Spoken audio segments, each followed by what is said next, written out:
welcome, everybody, to another edition of the C3 Friday Free for All, the show for Panther fans by Panther fans. If you would like to join the action and be a part of the show, all you have to do is hit that link that we have posted in the description and in the chat room of both the YouTube and Facebook video. We appreciate y'all, man. This is where Panther Nation comes and lets their opinion on the Carolina Panthers be heard. We take no Fridays off. We're here year-round for Panther fans. We're going to jump right into it. Let me introduce the C3 Legion.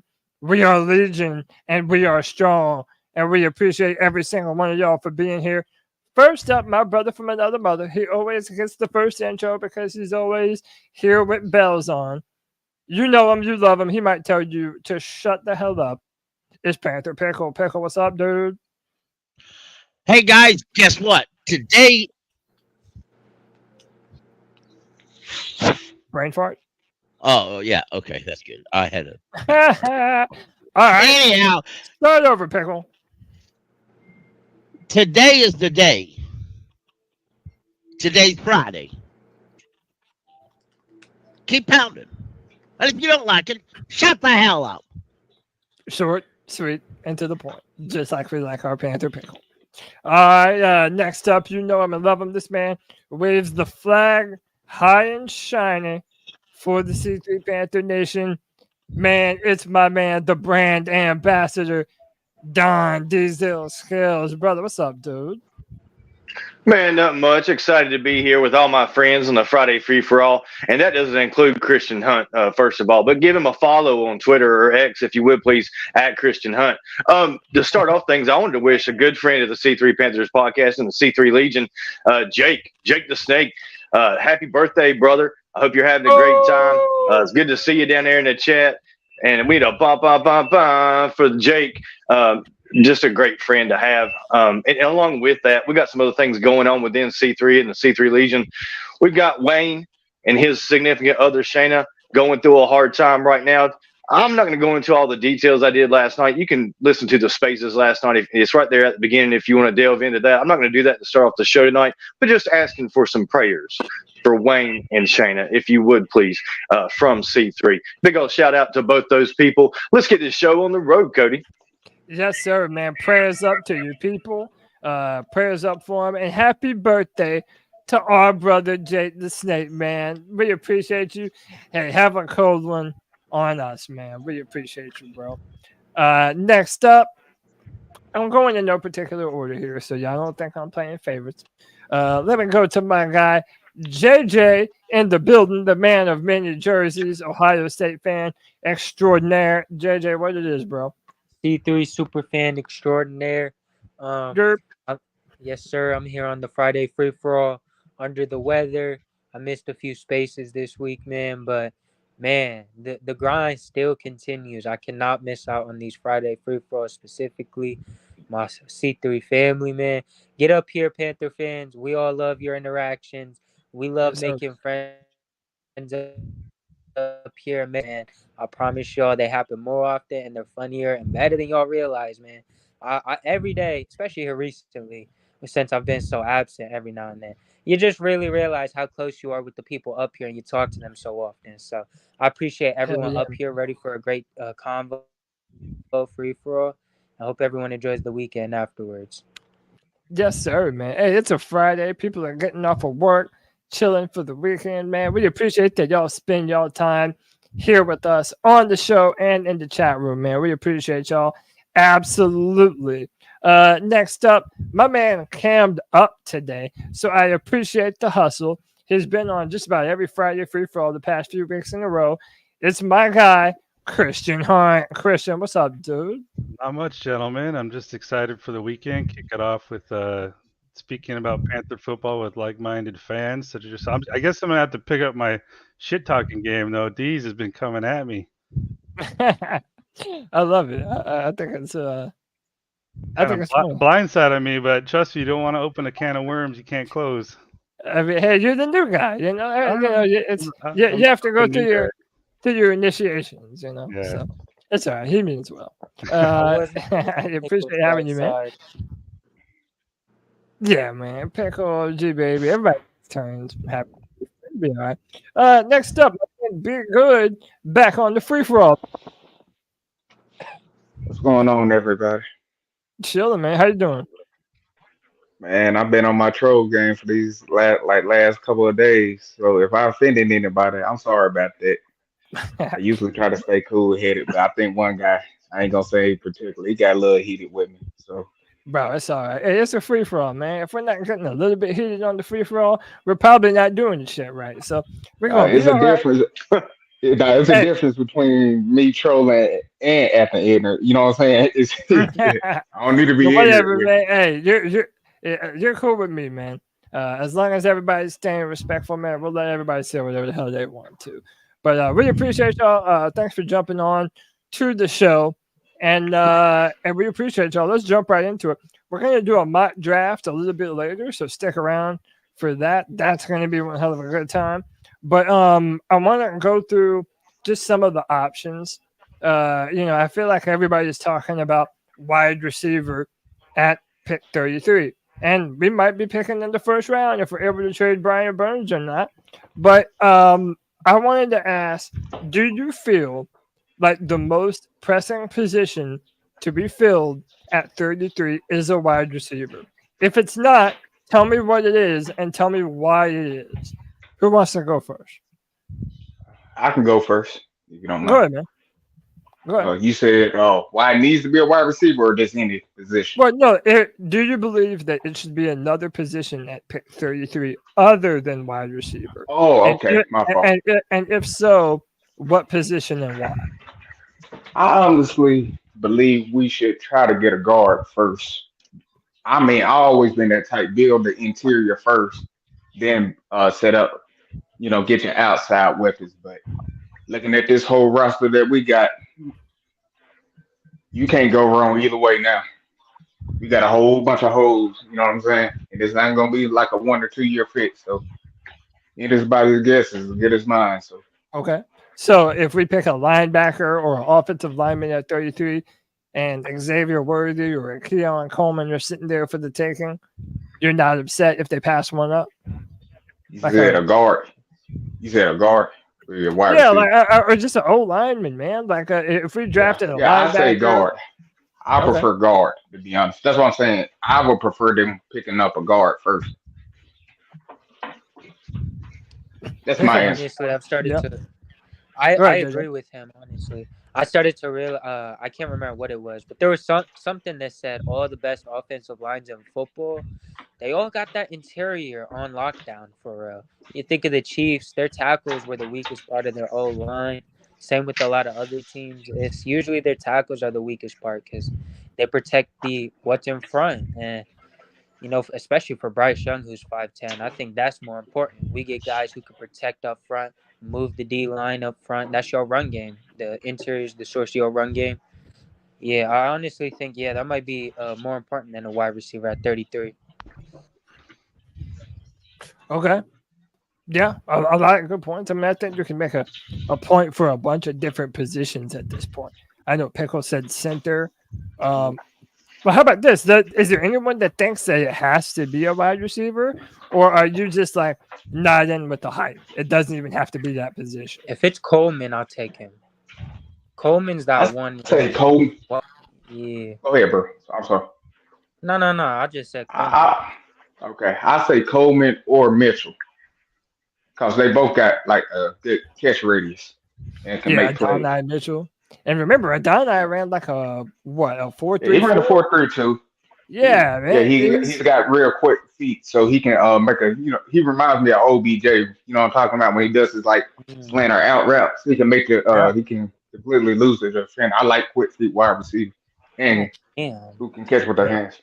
I think it has a lot to do with like your scheme and how you rate your draft board overall. I mean, there's so many factors, because if their scheme is going to be a quick throwing scheme, get the ball out in 3 seconds, then maybe a wide receiver that can create some space and get open would be of higher importance. But in this draft, and you got a load of wide receivers.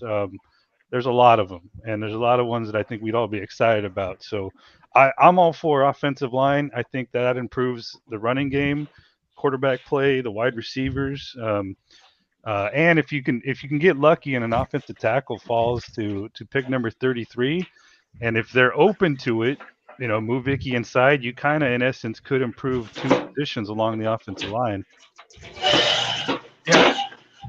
Yeah, you can make a lot of good additions on the O-line.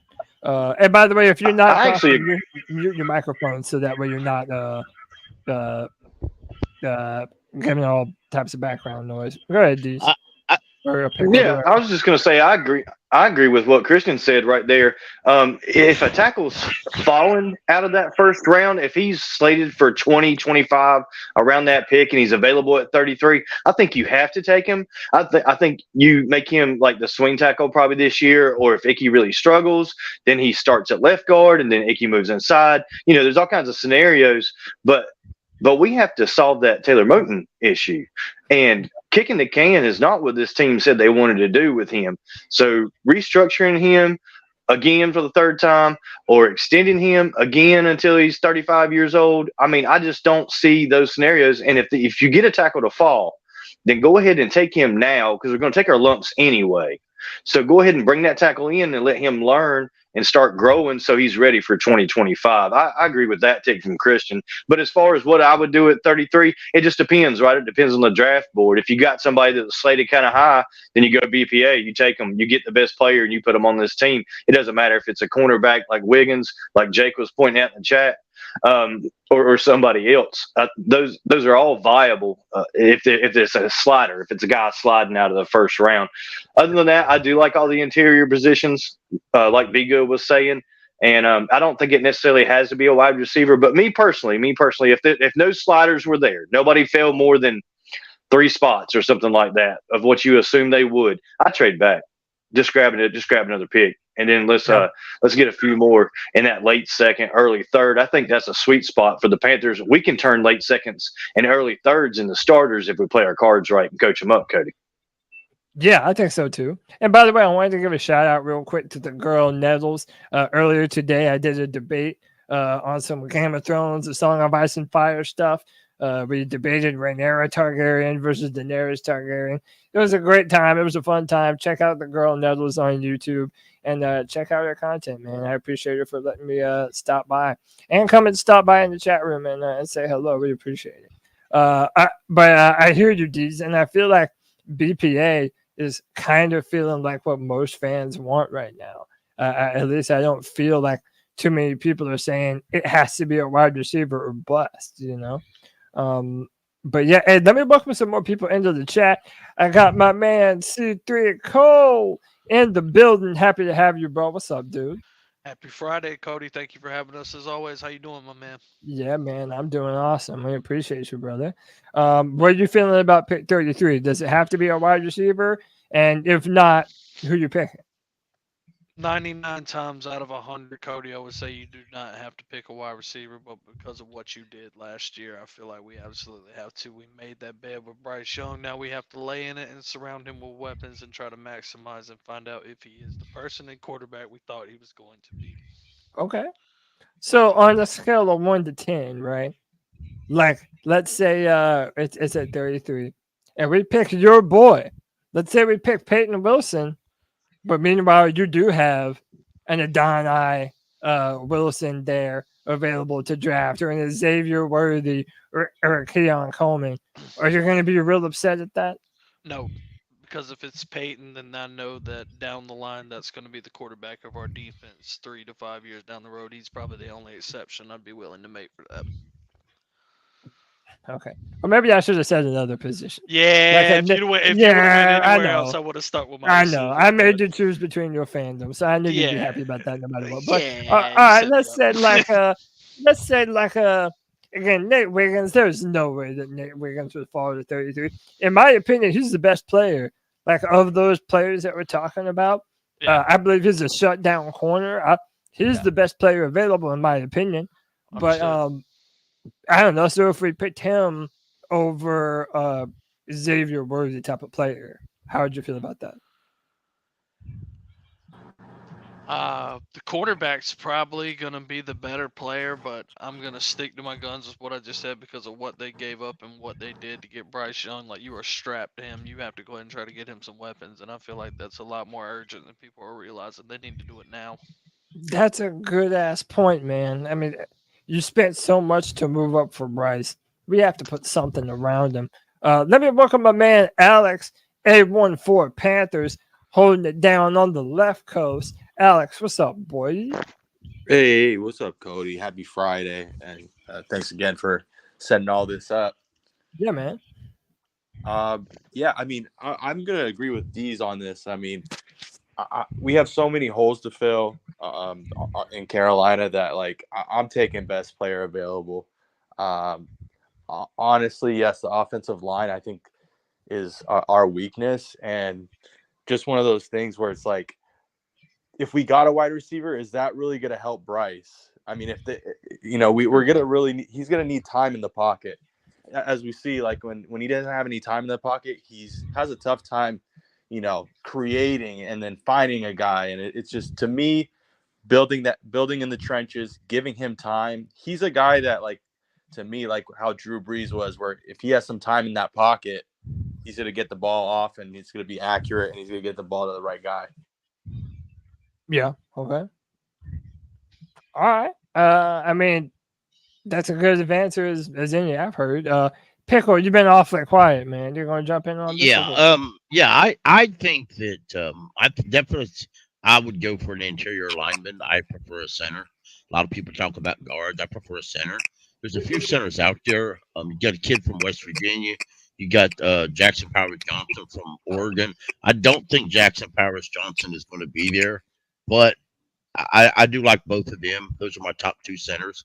I think if you bring a new center, you need a leader of your offensive line. You need a guy who's going to come in and call protection schemes. You can't leave it up to Bryce to call protection schemes for the offensive line. That's the offensive center's job. I think Bradley Bozeman's been okay, but I don't believe he's a high quality starter. I think he's a great guy off the bench. He's a guy you depend on in a pinch. But hey, it's all up to, I know some of the chatter that's been going on online as to beat reporters that maybe Bozeman's on his outs. However that may be. I know that even if Bozeman was to make it here this year, he's save you $5 million by cutting him this time next year. So it's a situation where, I think I said it on Spaces the other day. If I was to draft a center, I don't think that would be the outs of Bradley Bozeman if he's still on the roster. I think that you keep him on as a backup starter. If the rookie's ready to go, then he'll start. If he beats Bozeman out, remember Dan Morgan and the head coach Canales said they wanted to bring competition to the offensive line. You draft a center high, you present to Bozeman. He said, dude, you struggled last year. I'm sorry, it's on tape. Here's what you do. You go out and prove to this rookie that you're the best center, and we'll start you. If you screw up, then we're going to bench you. And then we'll worry about next year come next year. And that's. But you know what? That made me think about something, Pickle. Though, are we extending grace to Ike Ekwonu that we're not willing to extend to Bozeman?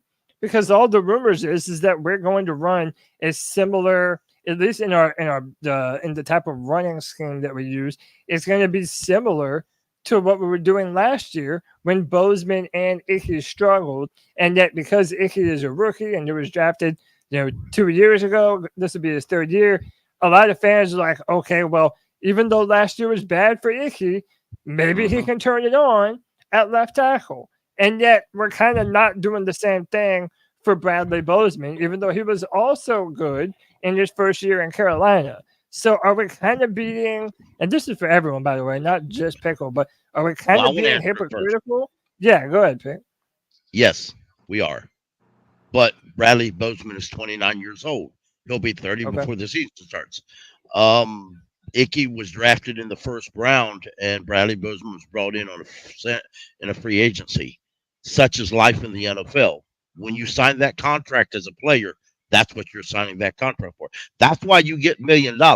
This ain't my job. This ain't D's job. You get a lot more money for what you're doing than you do our jobs. Trust me. If I was getting paid $3 or $4 million to do my job, you're damn ass better. I do it better than I do now. But don't tell my boss that.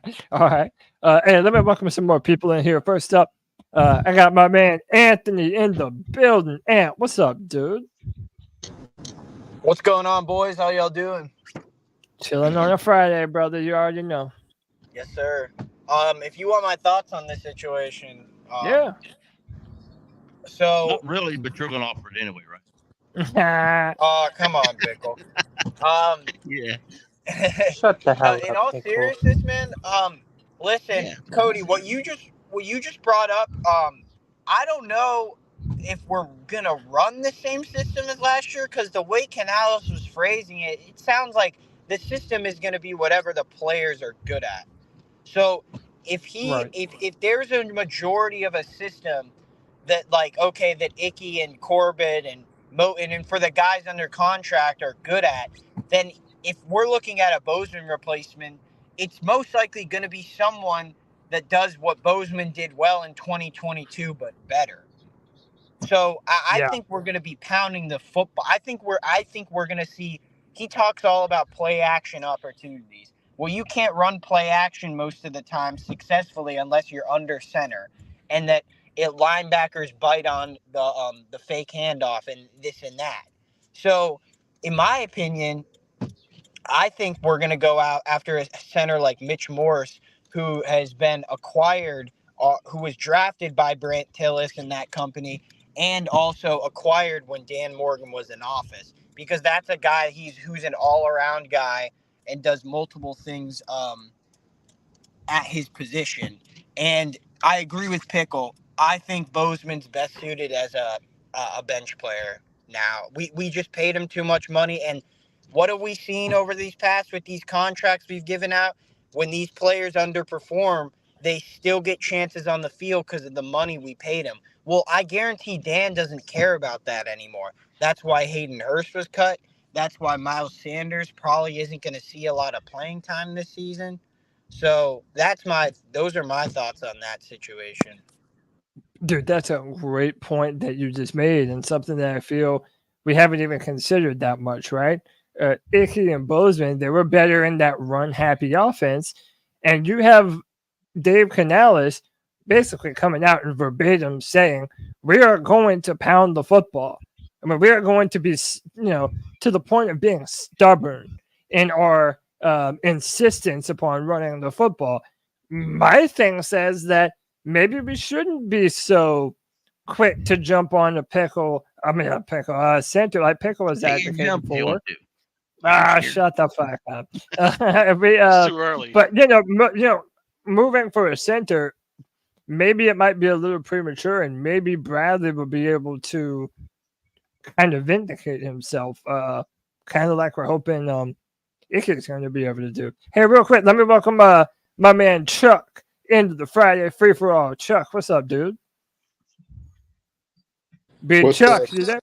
Yeah, what's I'm up, here. Chuck? What's good? What's Happy up, Chuck? Friday. What's Happy up, Friday, Chuck? man. Happy Friday, brother. How you been, man? I'm doing good, man. I feel like when I just assess after Pickle talking, Ant talking, the more and more, man, I feel like it's going to take multiple off seasons to get the team right to where it needs to be. Mm-hmm. I do feel like if it's going to be multiple, I agree with the linemen. Like, all of them are competing for their jobs. No one's safe. Maybe Taylor Moton, maybe. But other than that, like, all of them are competing for their jobs. I do feel like we're going to be really bargain binning in the guard spot. We're going to get. I understand drafting, but do you really want to wait and draft somebody? I'm really going to be turned off with drafting a tackle. I don't mind drafting a guard, but I mind getting maybe picking up one guard in the draft and 2 tackles and another guard in free agency. They don't have that many available, my friend. Oh, really?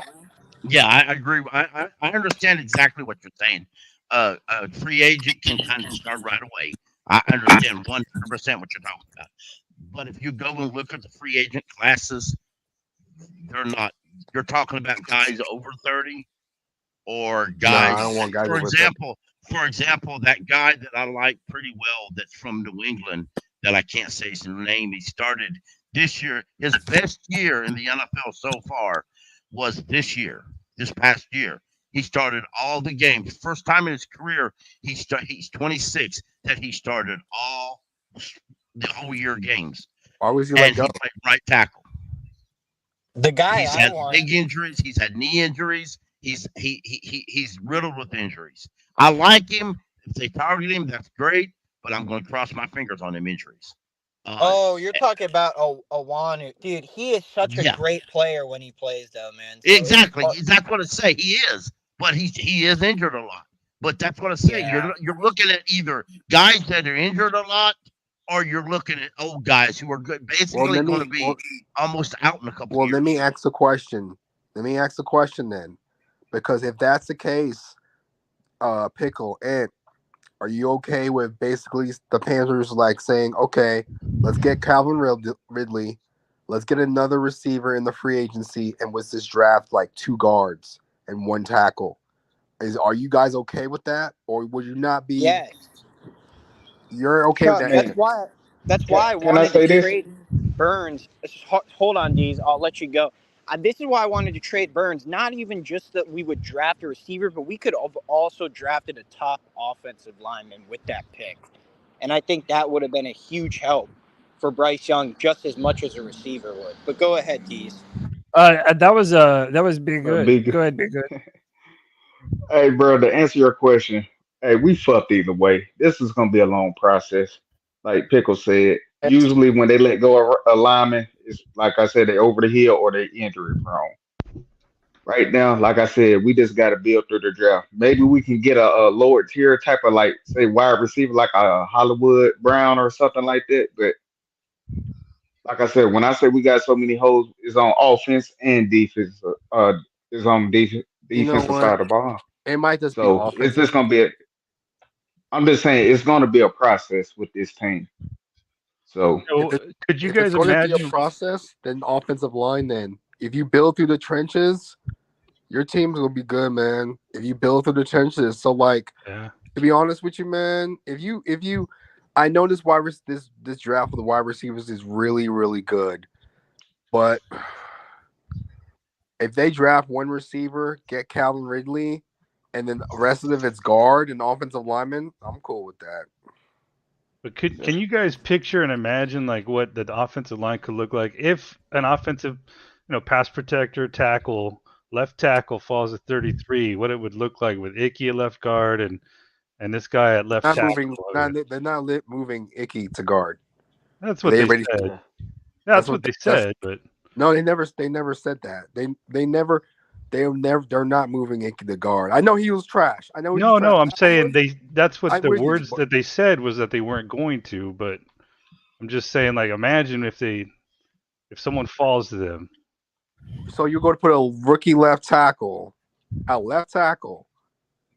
but a guard who's just moving from tackle. If it's not Joe Alt or that other dude from Penn State, I'm not really feeling that. I'm not feeling that. That's why I wanted to draft Fuanga, the offensive guard. Yeah, if it's either Oregon State. Say what? The guard from Oregon, the guy that's like Elijah Vera Tucker 2.0, where he can play positions. That guy. That's who I would draft. So either him, it has to be those 3 guys. If it's not those 3 guys, I'm not really too keen to putting a rookie left tackle out there. Yeah. I think it's got to be for the right left tackle, though. I'm sorry? True. If it's for the right left tackle, that was my scenario. If one falls to us at 33. Okay. What about this? I'm going to ask them. I'm going to stop talking so y'all can talk. Calvin Ridley, the other receiver from Texas, not the fast one, the other one, and this like offensive lineman. That's offensive lineman. Y'all good with that? Which Texas wide receiver you talking about? Worthy? Not the fast one. I mean, both of them fast, bro. Adonai, you mean the taller Mitchell. one? Adonai Mitchell. Adonai Yeah. Mitchell, yeah. Like he's still fast too, but him. Oh yeah, dude, he ran a 4.3, and he's 6'3". Too. Like, by the way, it's almost more impressive because he's six. Yeah, he's like 6'3". I believe he's like close to 200 pounds, if not over. The last person to do that was DK Metcalf. His size. Yeah. So that's impressive, man. That's impressive. Honestly, if I'm being honest, if I'm picking a receiver at 33, it's probably Mitchell. If I'm picking between all of them, because he has everything that I want. And if you look at some of Xavier Worthy's film, he's not a big guy.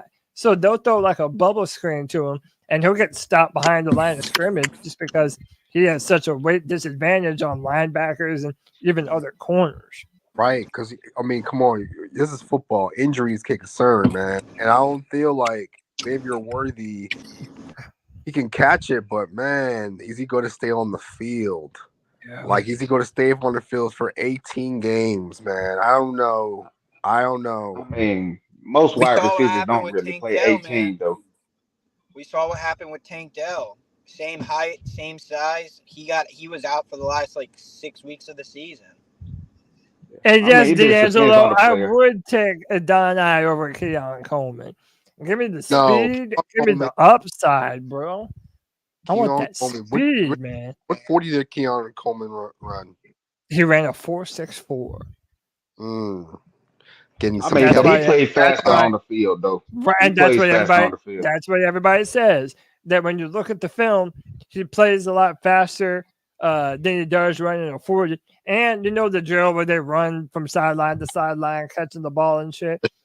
He ran the fastest miles per hour at the combine at 22. So maybe if that makes y'all feel a little bit better. I don't know. I just like Adonai Wilson. I like his jump ball receiving abilities. I get that's Coleman's selling point too, but man, I think you're splitting hairs between some of these dudes. Wait, if we pick Ladd, wait, someone said Ladd McConkey. If we pick Ladd, then Phillin's got to go, right? I mean, yeah, but Dylan's out the door in no time. Like, however long he has left on the contract, bro, I don't give a fuck, man. Like, he's a younger, faster, more dynamic version of Adam Thielen.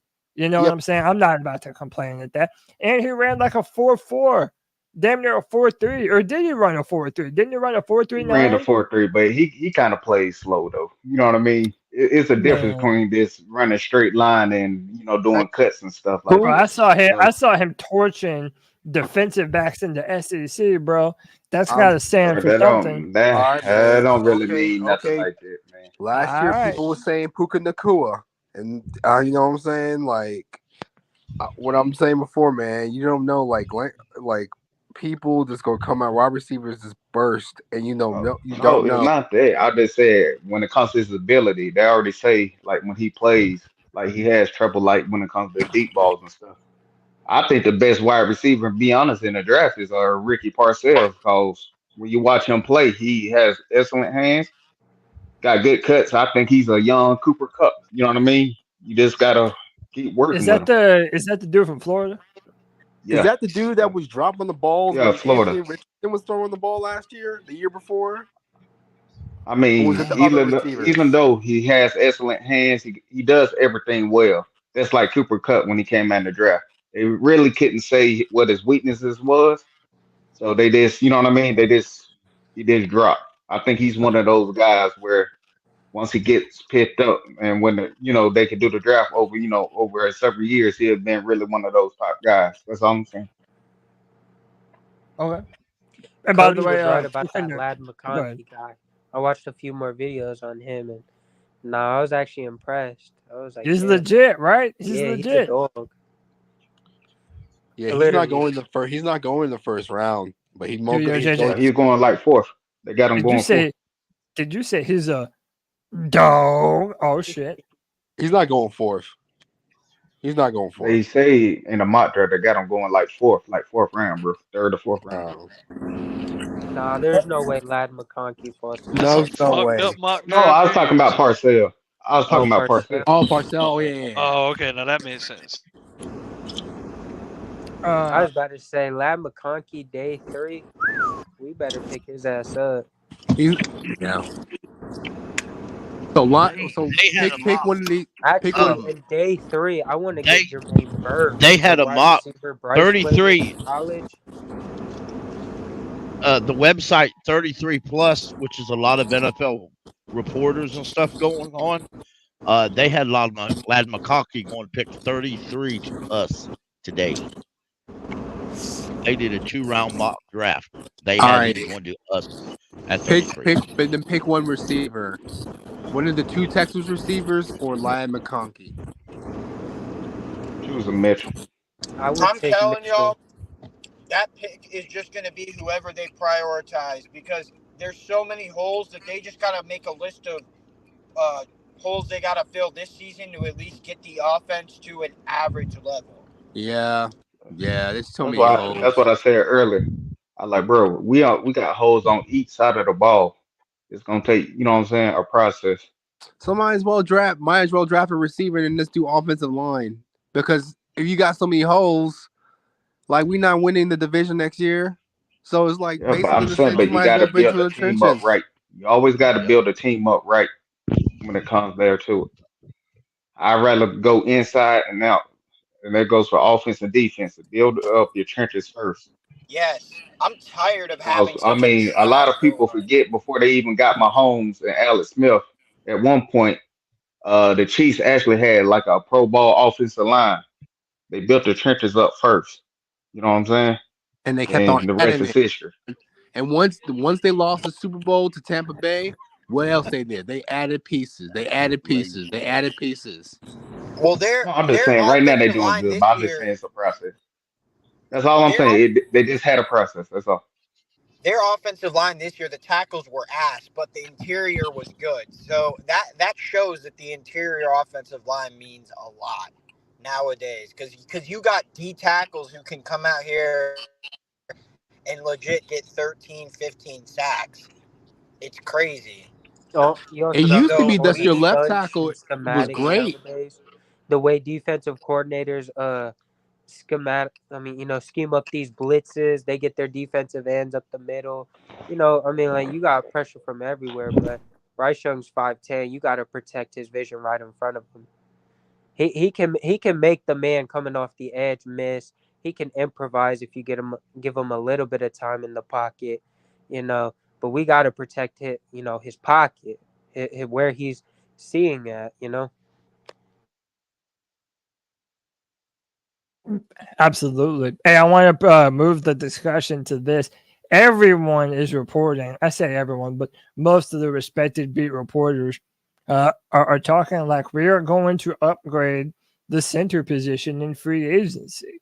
And we sort of talked about Boseman a little bit earlier, but I mean, I don't know. I brought it up with Icky. Like we expect Icky to be better, but yet we can't expect Boseman to be better. I don't know. Like, are we really, as a fan base, ready to give up on Boseman? And I'm not saying you should or shouldn't. I'm trying to hear what y'all got to say. Like, do you really think that we're trying to move on from Boseman? And do you think we're actually going to? Not everyone all at once now. I do. I already said. This is a new regime. Probably half these players that are on this roster, Dan Morgan didn't pick. And sorry, I'm eating my pizza here, but listen. Yeah, I can tell.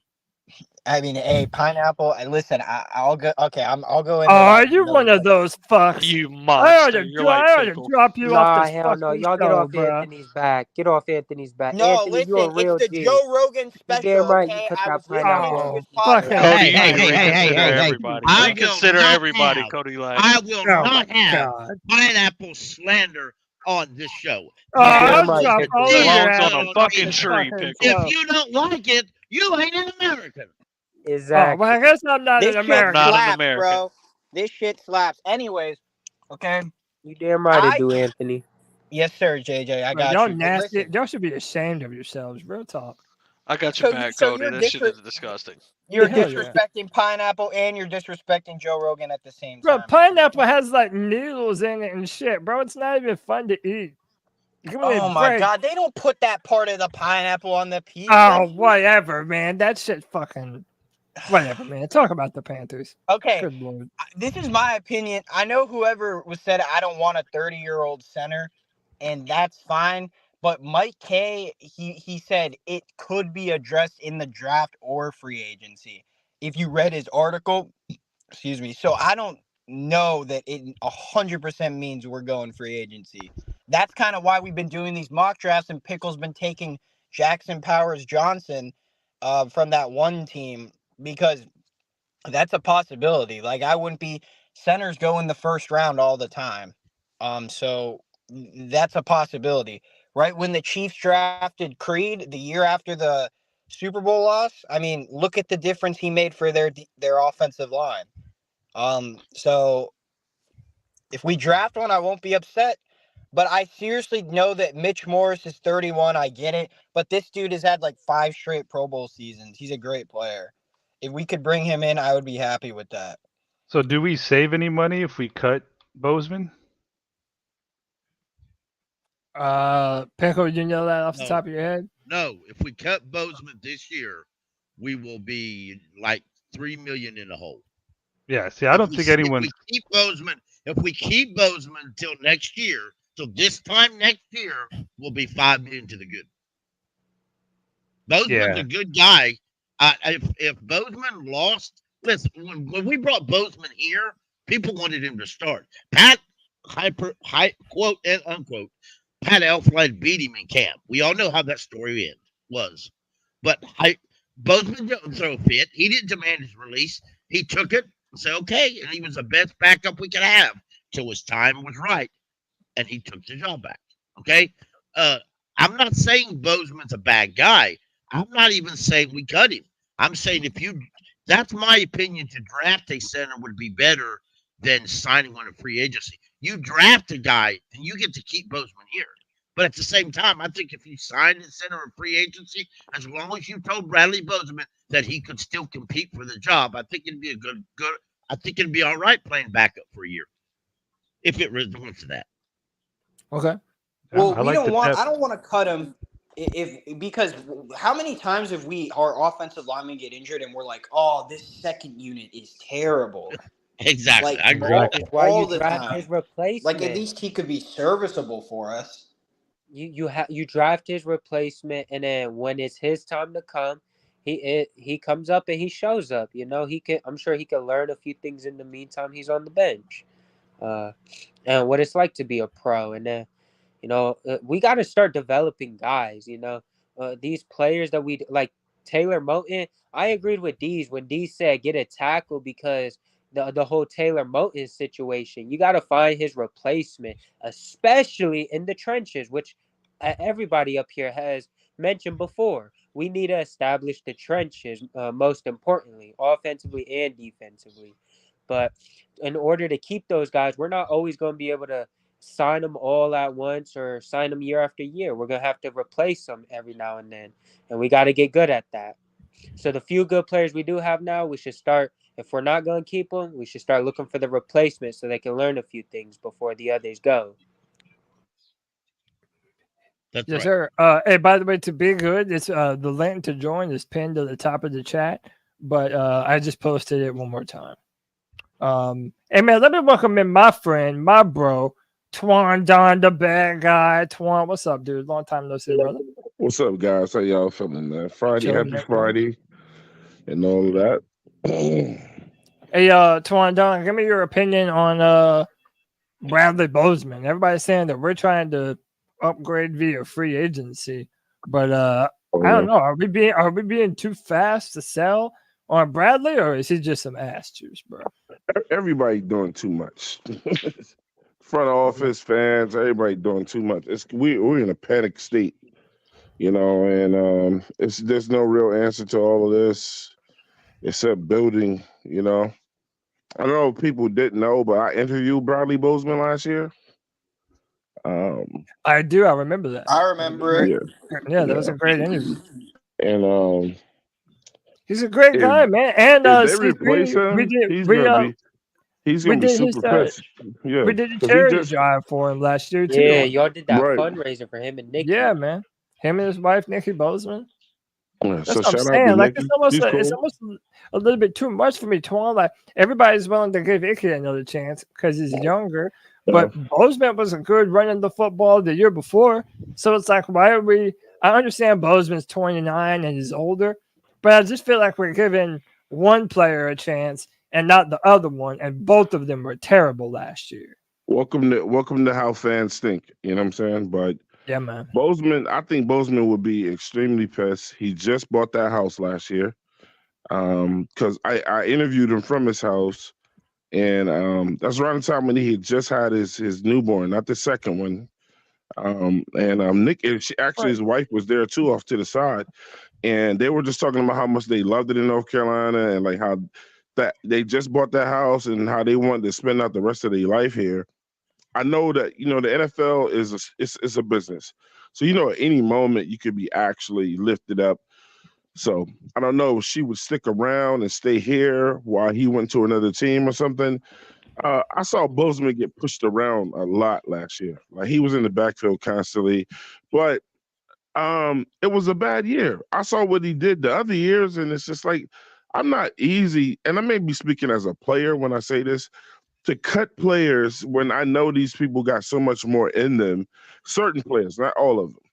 And he just had a bad year. I mean, people like to cut people after one bad year, but he needs a backup. He definitely needs a backup.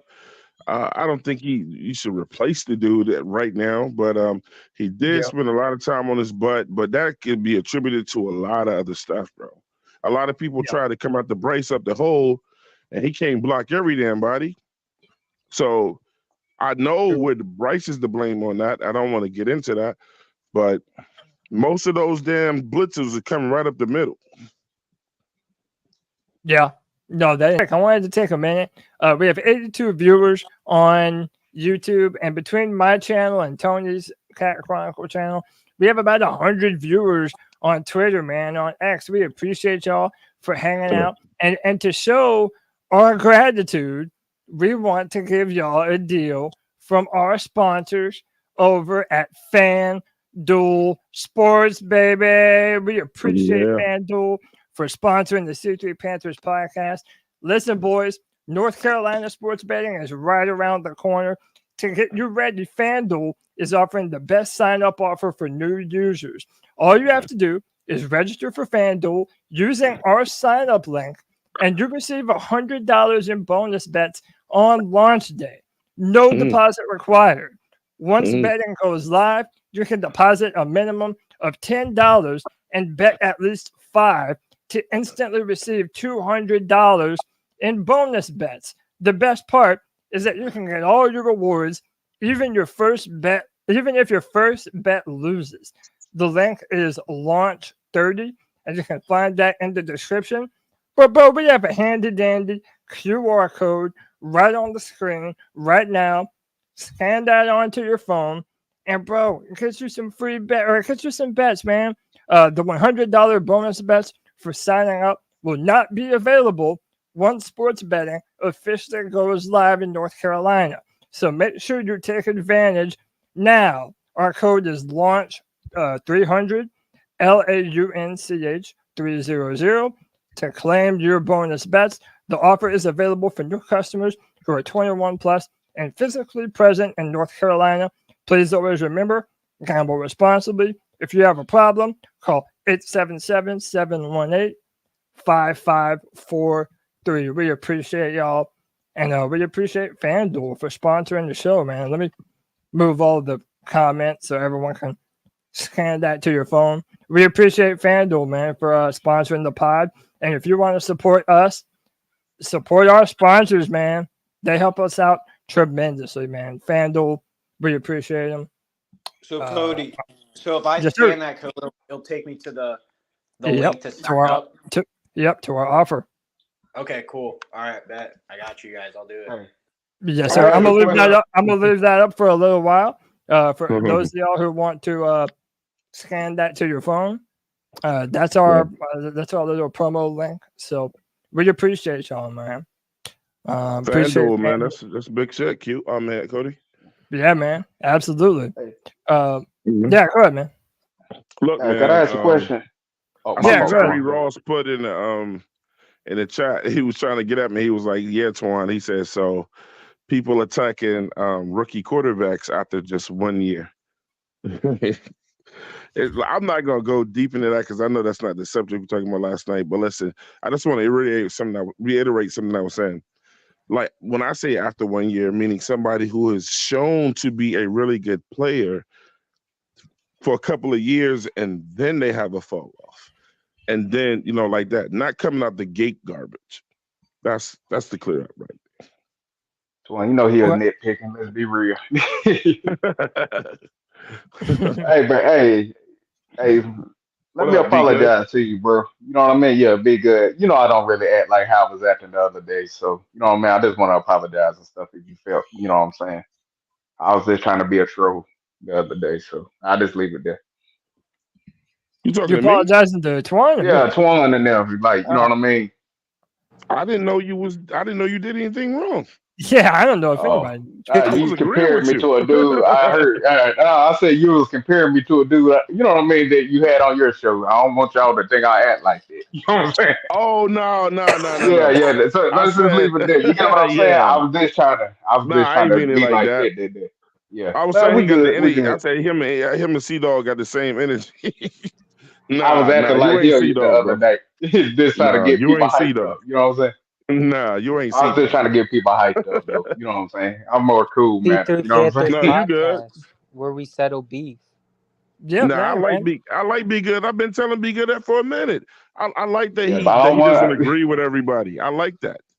But I was trolling the I other night. love So. you. You love me. Yeah, We're it's a a I'm grown saying ass it's a show if difference everybody between trolling. agrees. Yeah. My question was to the Panthers because Twan knows this. I said it's gonna be a long time before we even become good. Meaning, like It's gonna be a I minute. think it's going to be like a 7 to 10 year process. I Because didn't when I agree look with at that this, though. I know he didn't, but I'm saying when I look at this team, you can only name at best 4 starters on this whole roster. Like if they was to go to another team, that's what I'm saying. And that's why I say when it comes to the offensive and defensive side of the ball, you're gonna have to build through the draft. And we're asking a first year GM and coach to, you know what I'm saying, to get everything right. Do y'all think that's a I probably got good possibility It's for them too to much do? to ask. probably half. It's too much to ask. I said on Twitter yesterday, Scott Fitter is the worst general manager in this team's history, and it's not even close. Let me get some. Hey, by the way, I gotta filter a couple people in and out. If I do put you in the background, you ain't gotta go nowhere, man. I'll put people in if you comment in the private chat, say something you got to say. I just want to make sure everybody gets in. I'm gonna have a little bar section in the crib, man. I'm gonna have all come types hang of out. shit. Hey, real quick, man. Whiskey, bourbon, nigga, Wait, tequila. hold on, man. Whoever's talking, I'm gonna have to pause this shit. Hey, mute your phone, boys. All right. Somebody's talking. Yeah. Appreciate So, let me take this down. Appreciate FanDuel. By the way, if y'all want to hit that promo code for FanDuel, that's the QR code. Rewind the video if you would like it. If you would like to see it further. Let me welcome some people into the show. We got Panthers Prime Podcast. What's up, dude? Hey, what's going on, fellas? How y'all doing, man? Thank you for allowing me on there. Yeah, man, doing good. How you feeling, man? I'm feeling good, man. Feeling good. I just want to say real quick, man. I didn't know that I wasn't subscribed, man, but I've been watching your channel for a while, and you guys are definitely doing your thing, man. Enjoy all the content that you guys provide as well. Appreciate it, man. Thanks you so much. What you out for the show today, man? Did he break up for anyone else? Oh, if I break, I'm in a hotel right now, so my Wi-Fi could be pretty bad. So, I hear you all right now. The question that I was offering is: are we really ready to move on from Bradley Bozeman at center, or are we being a little bit too harsh on him? And how do you feel about that? Yeah, I think it's time. I like Bradley Bozeman as a person. I think he's a great humanitarian who does a lot of great things around the city. But I watched a lot of film last year, and there was a lot of misassignments from a lot of people on the offensive line. But I've seen a lot from Bradley Bozeman as well, just being pushed down, not being able to hold his assignments, missing cues. So I think what Dave Canellis and what Dan Morgan is trying to do is they're trying to get people who's competent, who wants to be competitive, and I don't think that that's truly what Bradley Bozeman embodies right now, going into his third year with the Carolina Panthers. So I think it's about time. Prime, explain to the people why he was back in that backfield. Don't leave that out. Say what now? Explain to people why he was, because the year before he played excellently. Tell the people why he was constantly. Where was those blitzes coming straight up the middle, weren't they? Well, I'll tell you this.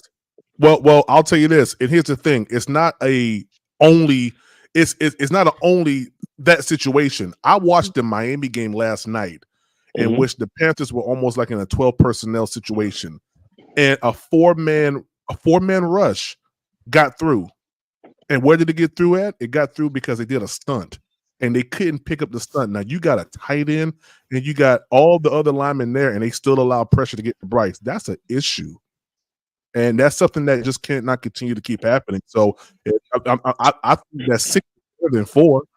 So how does one get through? Well, hold up. Let me play devil's advocate here, and then I'm gonna introduce another guest into the show. So much of that offensive line is dependent upon one another, and how quickly we forget that damn near every single game last year, Bradley Bozeman had a new man to his left and to his right. Now, how are you supposed to be cohesive with one another and know that you're on your blitz pickups and that you're minding your P's and Q's if you're constantly rotating the guys that are supposed to assist you with that? I kind of feel like all of it gets dumped onto the lap of Bradley Bozeman. Meanwhile, it wasn't all necessarily his fault. Of course, Dexter Lawrence is going to whoop his ass, man. Dexter Lawrence is 350 pounds, 6'6". But I just don't feel like I'm ready to throw out the baby with the bathwater.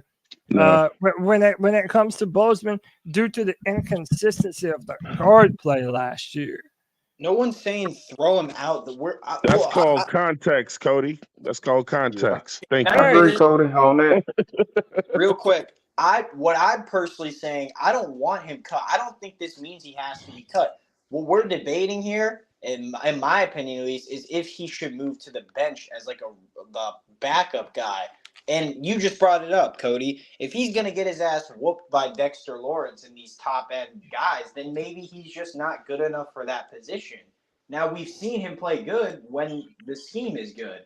And Steve Wilkes showed us what the team can do. So if we go back to that style of football, I guarantee the offensive line will just naturally improve. Yeah, Dexter Lawrence is going to do that to everybody in front of him. Yeah, that's what I'm saying, man. Like, Dexter's been like that, man. I'm a Clemson fan. Ask me how I know, you know.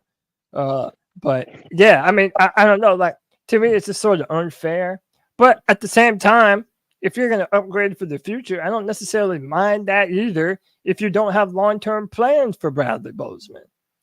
So, man, there's a lot to discuss. Hey, let me bring this man into the conversation. You know him from the Black Cat Panther podcast. And you know what? He's my favorite of that whole damn crew. That's right. I said it. I don't even care. I'll play favorites. I represent this man. I'm his lawyer sometime. It's my man Poppin'. What's up, Pop? It's popping. What's going on? What's up, Cody? Even though me and you be on the wrong side of the street sometimes, I still love you too, bro. Happy to everybody. Man. Say what's up to everybody on here. Pickle, I'm loving the galoshes. I don't know where you got it from, but I like that. It's real pimping, brother. You said the galoshes. What's up, everybody? Man, I'm sorry, man. I'm throwing that baby bathwater out. That shit stinks. And at the end of the day, I'm sorry. Let's just get down to the meat and potatoes of this shit. He does not fit the scheme that we're trying to run. He didn't fit the scheme that we're trying to run this year. He fit the scheme of Steve Wilson. That's run down, ground pound. We're not necessarily trying to do that exactly. We're going to go to a zone blocking scheme. This is not where he really elevates in. And I'm sorry. Yes, I can understand Dexter Lawrence doing what he's doing. He's a hell of a guy. But I'm tired of seeing that one arm swim move over Bozeman's head and push to the ground. I've seen it too many times this year. I like the guy personally as what he does for us for the community, but I think it's time for you to take the bench. Unless he's going to play guard, I do not want him as my starter anymore. Wow. That's why I said, Cody, it's not just Dexter. Like, I okay, agree, Pat. it's not just Dexter Lawrence. Like, everyone was just giving him one arm move. One swim move over his Exactly. head, and he was in the dirt. Oh, Yep. So can I? I mean, he ain't had nothing. He ain't had nothing to either side of him, though, So man.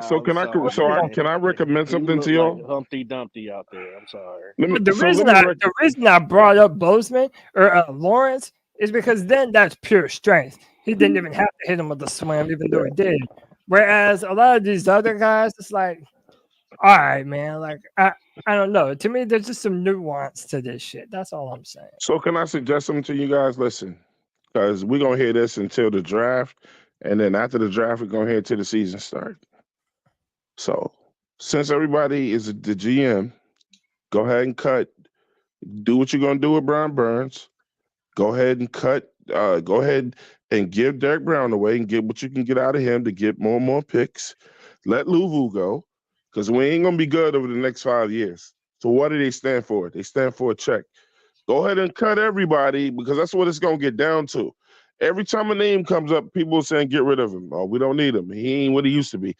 The team was 2-15 last year, so it was a lot of bullshit on the team, especially on the offensive side. So get rid of all of it. But I get that, including Twan. Bryce Young. Including Bryce Young. I get that, Twan, and So I've suggested get rid that of before all too. of it. but Twan, you have to take a Bill Belichick approach when it comes to certain things. And this is And one of then- those times. This is one I of those got times you. when you feel like he doesn't have it anymore. There's nothing wrong with him taking a back seat. But who said it was just on here? I think Be Good said it, man. What, talking about When building you the team really up? think, no, when you really think about it, how many people on our team Would start. Oh yeah, would start on another team? only And like if you 4 got at under, best. and if you can only come up with under We talk 5 people, offense or defense? then strap everybody, everybody, all of it.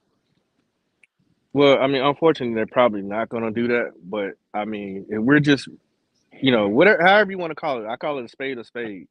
I just do not, after seeing how he performed, I think we could find better talent and cheaper talent and younger talent for him. So scrap the team. I have been rooting for the guy from the Raiders. He's 26 years old. He played 948 freaking sacks. He had only 8 penalties, and I think 4 sacks out of the whole year. I mean, out of his whole career. I mean, he was a top lineman, top center last year, and he could play guard. I have no clue why the Raiders let him go. I'm not saying strap the team maliciously. I'm saying strap the team and go get all the picks you can get. Hey, this is off topic, but did y'all see Anthony Joshua flatline Francis Ngannou? Yeah, I seen that BS. No, I didn't see it. Yeah, bro. I just saw the What you expect? I just saw the clip on Twitter. It was damn. Knew that was gonna happen. I'm like, bro, Which one was that the MMA dude with did the a box. colorful hair?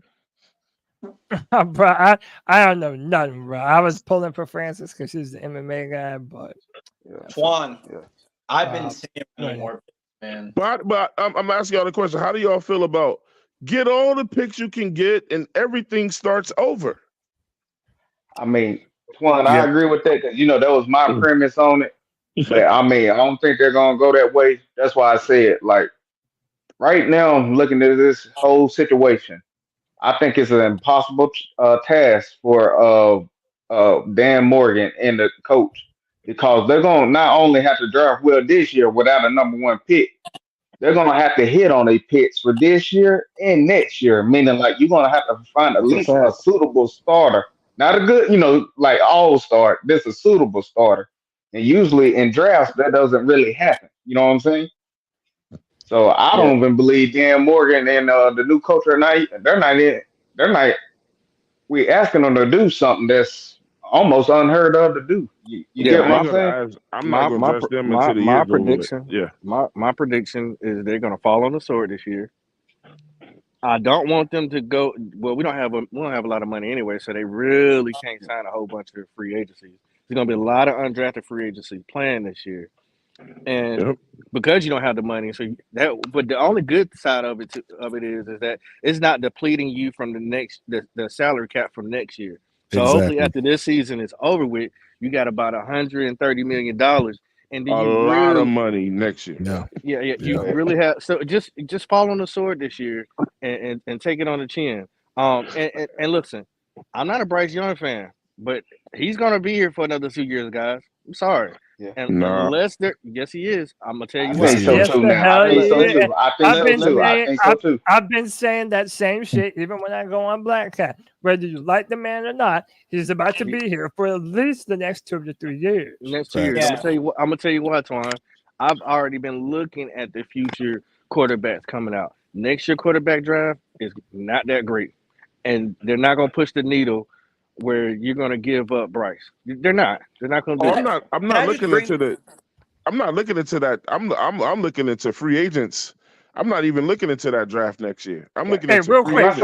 agents. Hey, hold on, real quick. I appreciate my guy Charlotte Sports One. Kyle says for the $2. Says side note. Let's go Tyson. Facts. Paul. Facts. I think Tyson gonna knock Jake Paul the fuck out. I just want to add on to Pop's point.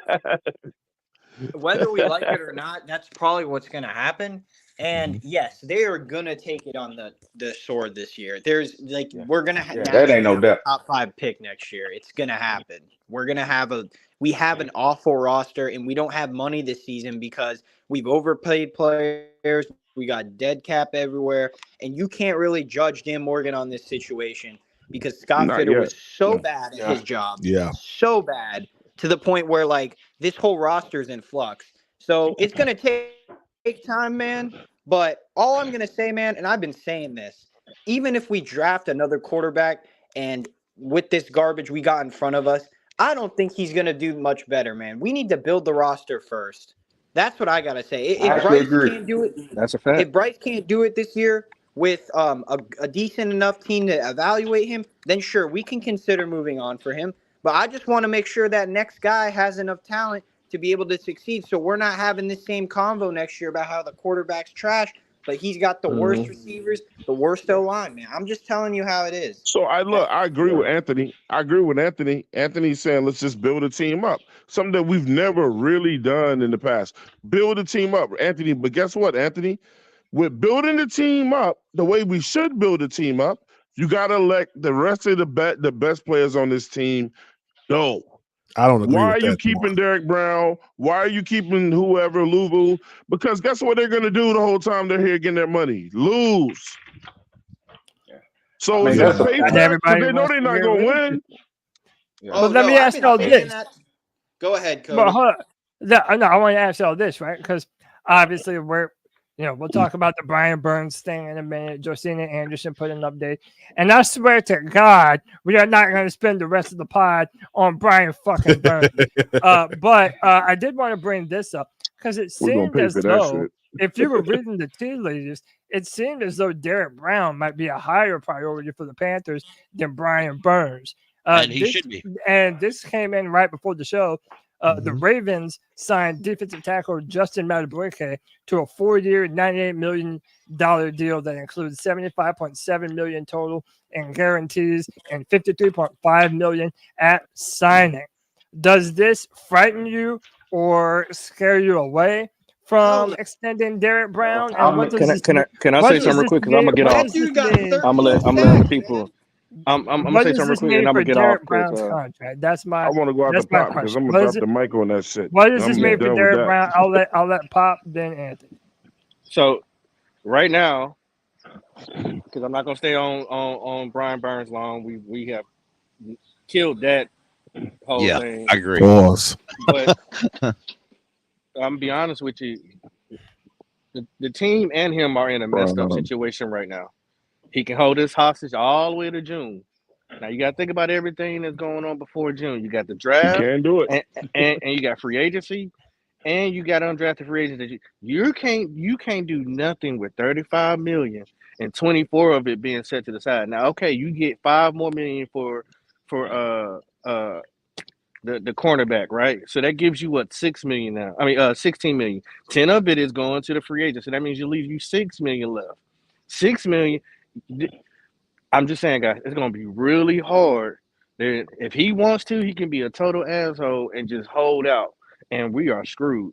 But when it comes to Derrick Brown, because Scott Fitterer and Amir Suleiman, who I blame this all on, and Bryce a little bit, but y'all should have been signed these guys earlier. So this is where we at. I don't like how they're handling this situation or let the situation happen because now Derrick Brown is watching this whole debacle. Yep. So at the end of the day, it doesn't look good for the culture for the Panthers. And if that man is getting 58 straight up and 98 guaranteed, man, listen, if you ain't signing him this week, you are screwed. Yep. So I'm going to take that and I'm going to get off the mic. I'll holler at y'all. All right, bro. Hey, Pop. Appreciate you, Pop. Hey. Yeah, Pop. I was about to say, can I say this right quick about free agency next year? Yeah, go ahead. Right now, we got to prove we can be a good running franchise. Even because right now, I'm looking at us like as a team, you know what I'm saying, how we're looked at. Yeah, we may have the most money, but if we went to a club and, other franchises, everybody in the world that's at that party know we tops. You know what I mean? Mm-hmm. So I don't believe we'll be able to assign the cream of the crop. We may be able to get like mid-tier players, like there's already like 28, 29, maybe nobody giving us what we want, bro. But we're not gonna get the cream. You know what I'm saying? We're not gonna get the prettiest girl there. That's all I'm saying on that point. So what I'm adding to that is with the burn situation is going down. It's gotten so ugly now, and they should have just. But my concern is not really Burns anymore. My concern is Derrick Brown. And the reason why Derrick Brown, I want us to go ahead and try to make a move on Derrick Brown is because Derrick Brown has just witnessed what's happened with Brian Burns. And the thing is for people that are going to be looking on next year, the same way we're talking about players now, who's to say the fans won't want his ass out of there next year or Louisville when the rest of the teams that we play figure out and say, we just got to target Brown now and double him every time, triple him every time, and then he don't get no sacks off. And then people go to the stats and go, he didn't do shit this year. Twan, he gonna be tired this year. The problem is going to get with Burns off the team, he gonna catch it all. Unless you replace Burns with somebody that can do what Burns did, or however many few sacks y'all said he had, somebody that can do something. I think that's replaceable talent. On him. I think they'll be all right. That's replaceable talent, in my opinion. So it's not. You go with that bullshit again, Prime. There you go, bro. I'm not. I'm just saying, like I don't think it places any bigger threat or any more work onto a Derrick Brown if he's here or not. Like you can get that same production from somewhere else. That's all I'm saying. But Prime, why would he want to be here on a team that is not going to win? If I'm Derrick Brown's agent, bro, I need to get you out of here. Well, Twan, this is what I've been saying, man. The timeline is screwed up because if the players had an actual rebuild or a direction that they believe in, it's terrible right now. Yeah. So I get what you're saying, and if that's the case, man, which I've been saying is we need more picks, man. And there's so way more. Well, we shouldn't have traded for the quarterback. Let's just get the fucking tack out of the bag. No. I'm not. I've been quiet long enough. I'm not being quiet. I've been quiet long enough. But it's true. It's true what Pickle said. It's true. It's true. But it's like looking through that phone. A lot of you kids nowadays, it's not a photo. I started to say photo album, but half y'all wouldn't know what the fuck that was. So I just say, look through your gallery. Time's gone by of the girlfriend you had in high school.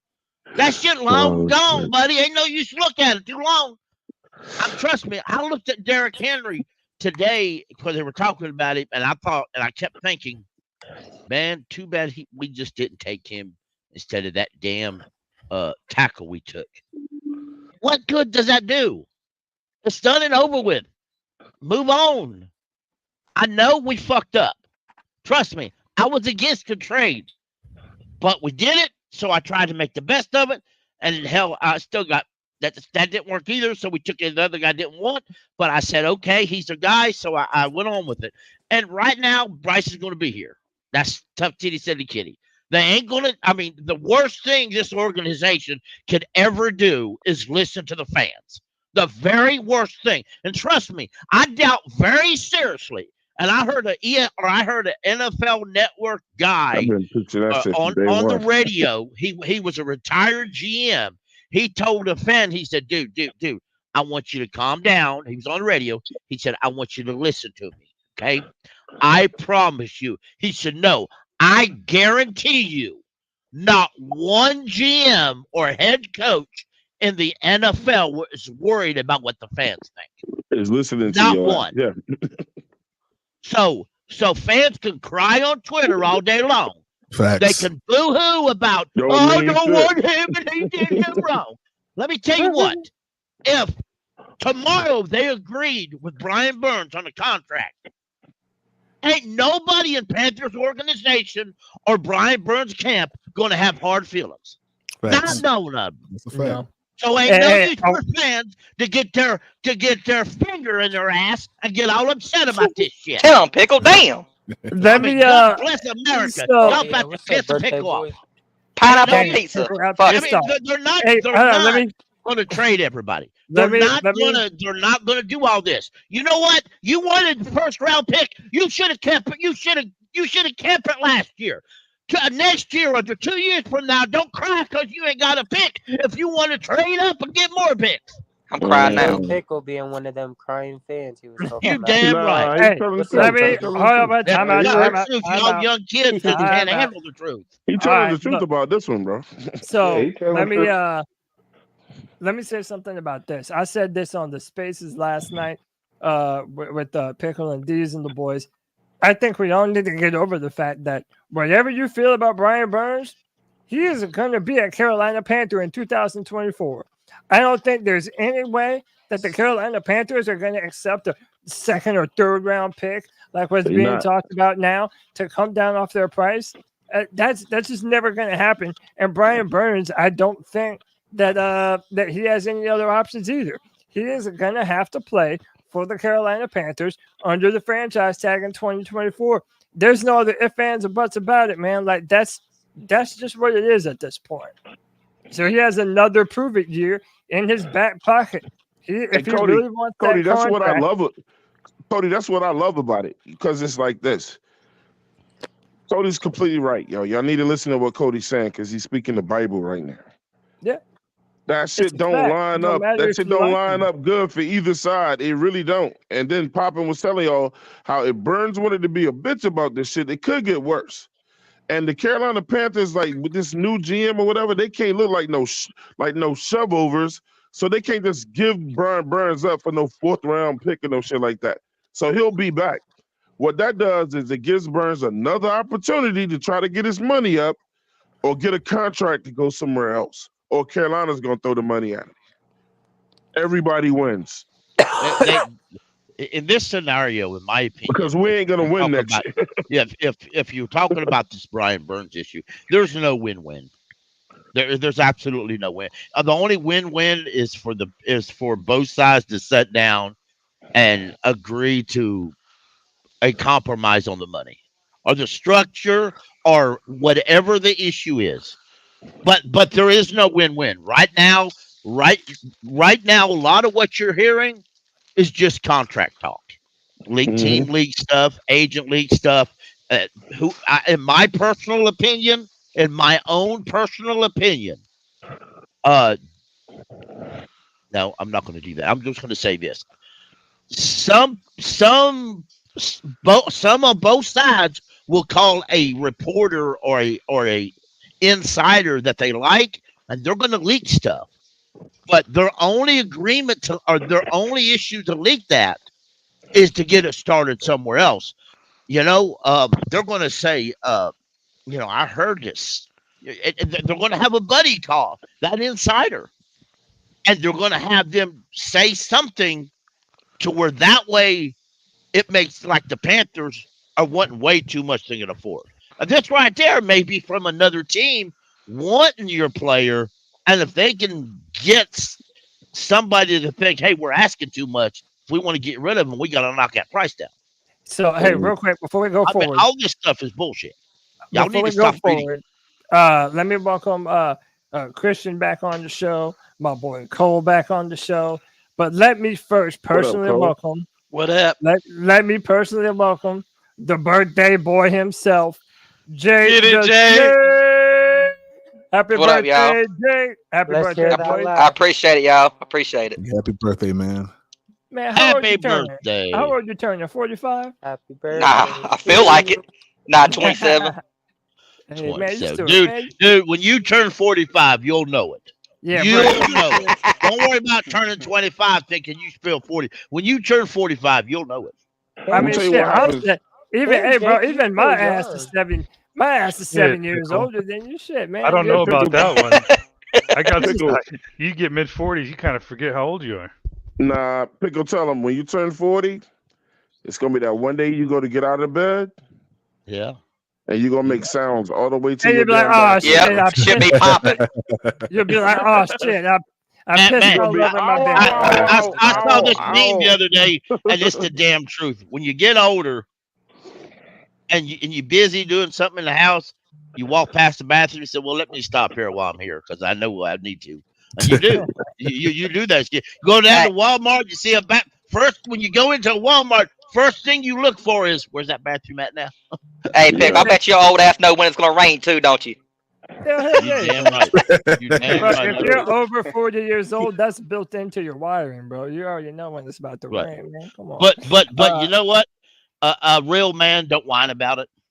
He don't cry about it. He just gets up and does it anyway. A real man. I ain't gonna lie. I whine about it. I whine about it a little bit. Fuck that. I didn't want to call you a bitch, but you know. No, but like what I do, my bones and all that stuff ain't. You know what I'm saying? So yep. And I'm just a year younger. I'm homie right there. You get up and your ribs like, oh shit, what the fuck was that? Hey, bro, listen to my thing. I done had broken ribs. I done broke my leg, broke my fingers, broke my toes. Yeah, you be sparring too much, bro. You spar too much. It ain't about sparring. I'm just saying it's about competing. It's about competing. You know what I'm saying? I done had those injuries. Hey, I wanted to ask you a real quick detour, because I've been a diehard MMA fan since I was 15. I'm 34 years old now. What's your record? Have you competed before? Yeah, like right now I'm under contract. I'm trying to get several contracts. Right now, like I said, I'm doing my MMA, so that's gonna be my third fight in MMA. I used to be a kickboxer, starting on that. You know what I'm saying? Yeah. First. What's your weight class? Right now I'm trying to set down to 145, but right now I'm walking around at I'd say about 187. So right now that's why I be saying like. That's major. So I gotta suck down. Yeah, hey, bro, MMA weight cutting's no joke. Most dudes are cutting sometime 20 to 30 pounds. If I was like y'all don't understand, if I was to fight at like 155 like I used to do, dudes literally be walking around about 200 pounds. You know what I'm saying? I used to just be that type just to walk around about 165, 170. You know what I'm saying? I mean, if you're watching 185ers in the UFC, those dudes they weigh 235. Yeah, dude. Alex Pereira, he was like 240 pounds. Like, no wonder he moved up to 205. He's a big guy. Yeah, man. So, no, that's dope, man. I appreciate you sharing that. That's cool as fuck. Hey, man, let us know when you fight. I've been doing that. I think I got to fight. Like I said, in Durham, it just depends if the guy, where something falls through. I just know it's gonna be Durham, May 31st. So, hey, man, like I say, I get more details, I'll let y'all know. Yeah, man. That's what's up. I wanted to. I don't need luck. Hey, Cody, this one we told be good. So I live in Raleigh, right next to Durham, so I'm gonna be over there. And let me. I'll pull up to a fight with you, John. Yeah, don't get knocked the fuck out because I'm gonna have it on camera. My man, Panther Prime, was trying to say something. Go ahead, Prime. Yeah, I was going to say thank you for allowing me on, man. I'm gonna jump off. I gotta go pick my people up from Disney, but thank you for letting me on the platform to say a couple things, man. All right. Peace, brother. Be careful out there. Yes, sir. All right. And so now, again, I told y'all we're going to talk Brian Burns, but we're not spending forever on this. This is Josina Anderson. She put out regarding the Carolina's current situation with Burns. A source told me, in their opinion, that the Panthers should adapt better to the present circumstances in order to potentially consummate a trade. The source said, in their view, it's a double whammy to pay huge money for a player and give huge draft compensation to the other team for a deal. They added the time to get more draft picks was when the player has years left on their deal. But if the player is in the last year, not in the other last team has to be prepared to keep the player or take less.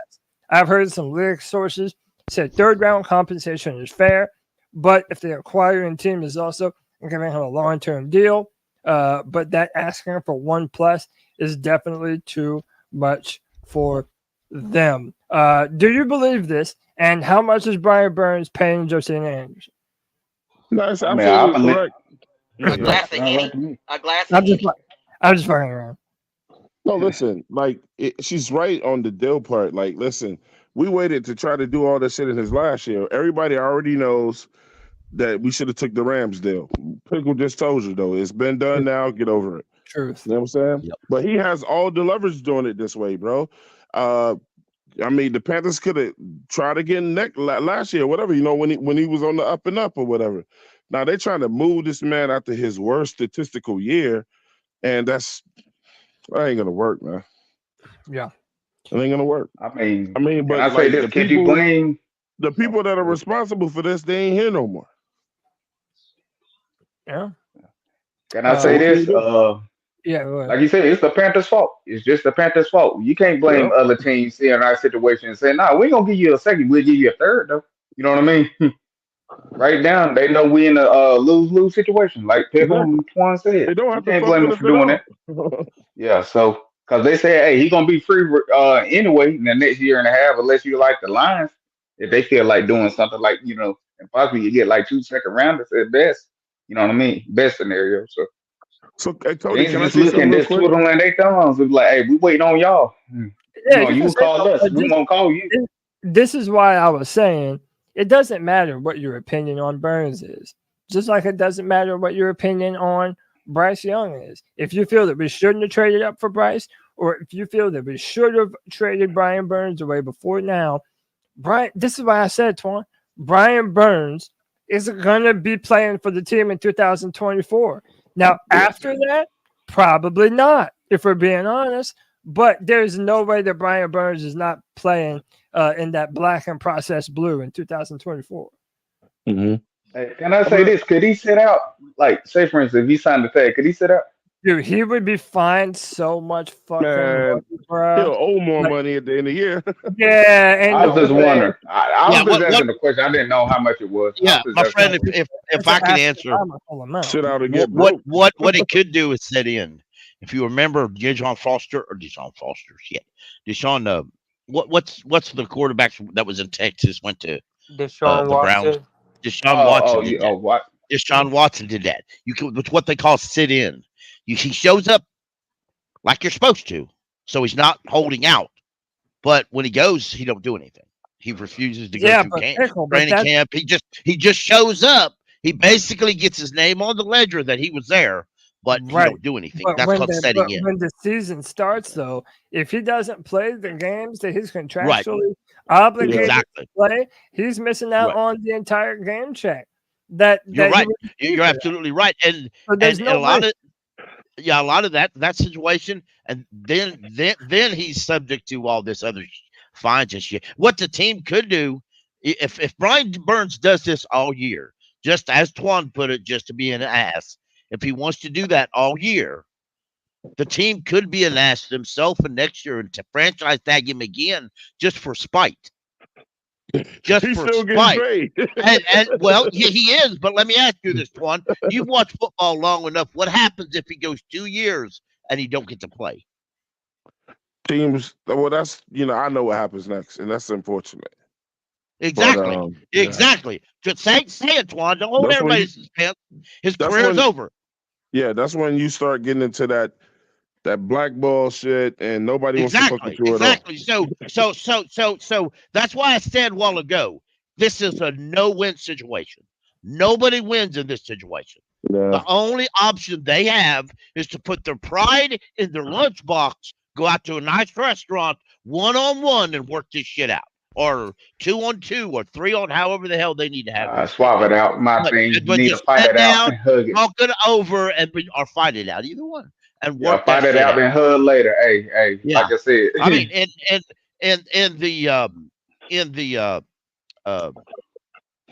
the Ravens quarterback Jackson. Damn, I'm bad today. In his situation, the Ravens realized this wasn't working. They called the agents. They worked the deal out. They got it done before it got bad. And y'all, we need to understand, we're just starting. This ain't bad yet. We're just, free agency ain't even here yet. We've got all the way through the draft to deal with this. We've probably got 8 weeks left to deal with this shit. This ain't bad yet. This ain't bad yet. If Brian Burns and the Panthers want to get serious, we're going to go all the way through the draft and maybe in June before we get figured out. Burns wouldn't sit out though. I mean, he wouldn't. No, I don't think he will either, bro. I don't think he'd sit out. Yeah. I don't really think he would. And in reality, if my friend, if I may say this too, I know sometimes I give Brian Burns down the road, and I do, and I own up to that. I also own up to the fact that he's not a bad player. To me, he's a good defensive end, and I want to clarify that. I don't think he's a 3-4 linebacker. I think he's a pure defensive end in a 4-3 defense, but it is what it is. Now, that being said, if the best thing Brian Burns can do is show up for training camp, show up for preseason, show up for the regular season, and when the regular season starts, bust heads. The best thing he can do this coming year is break the sack record. And at the end of this coming season, after he's broke the sack record, he looks at the Panthers and said, now, what you going to do? They're going to be in a situation then, bro. What you going to do? But at least we'll have the money. Exactly. Yeah. By then, he'll get money. He'll get more money. He'll break the He'll get his 30+ million. I know nobody wants to play. I want to hear what G Baby got to fucking say if he break the sack record. That's what I want to know. I mean, but that's not gonna happen with this defense we got though. You don't have to worry about it. It can, bro. If we get the right pieces, it can happen, bro. I'm wondering why does everything Justina Anderson say just come off so negative against the team as a whole? It just that's why I said that's why I said how much did she pay him? Because it seems like every time I mean, it sounds honest to me. Yeah, but it also seems like Cody, I'll take responsibility for that. You know how the team puts out their own little propaganda, and now the player and his people put out their own propaganda. I think that if you're a player, you know people who know people.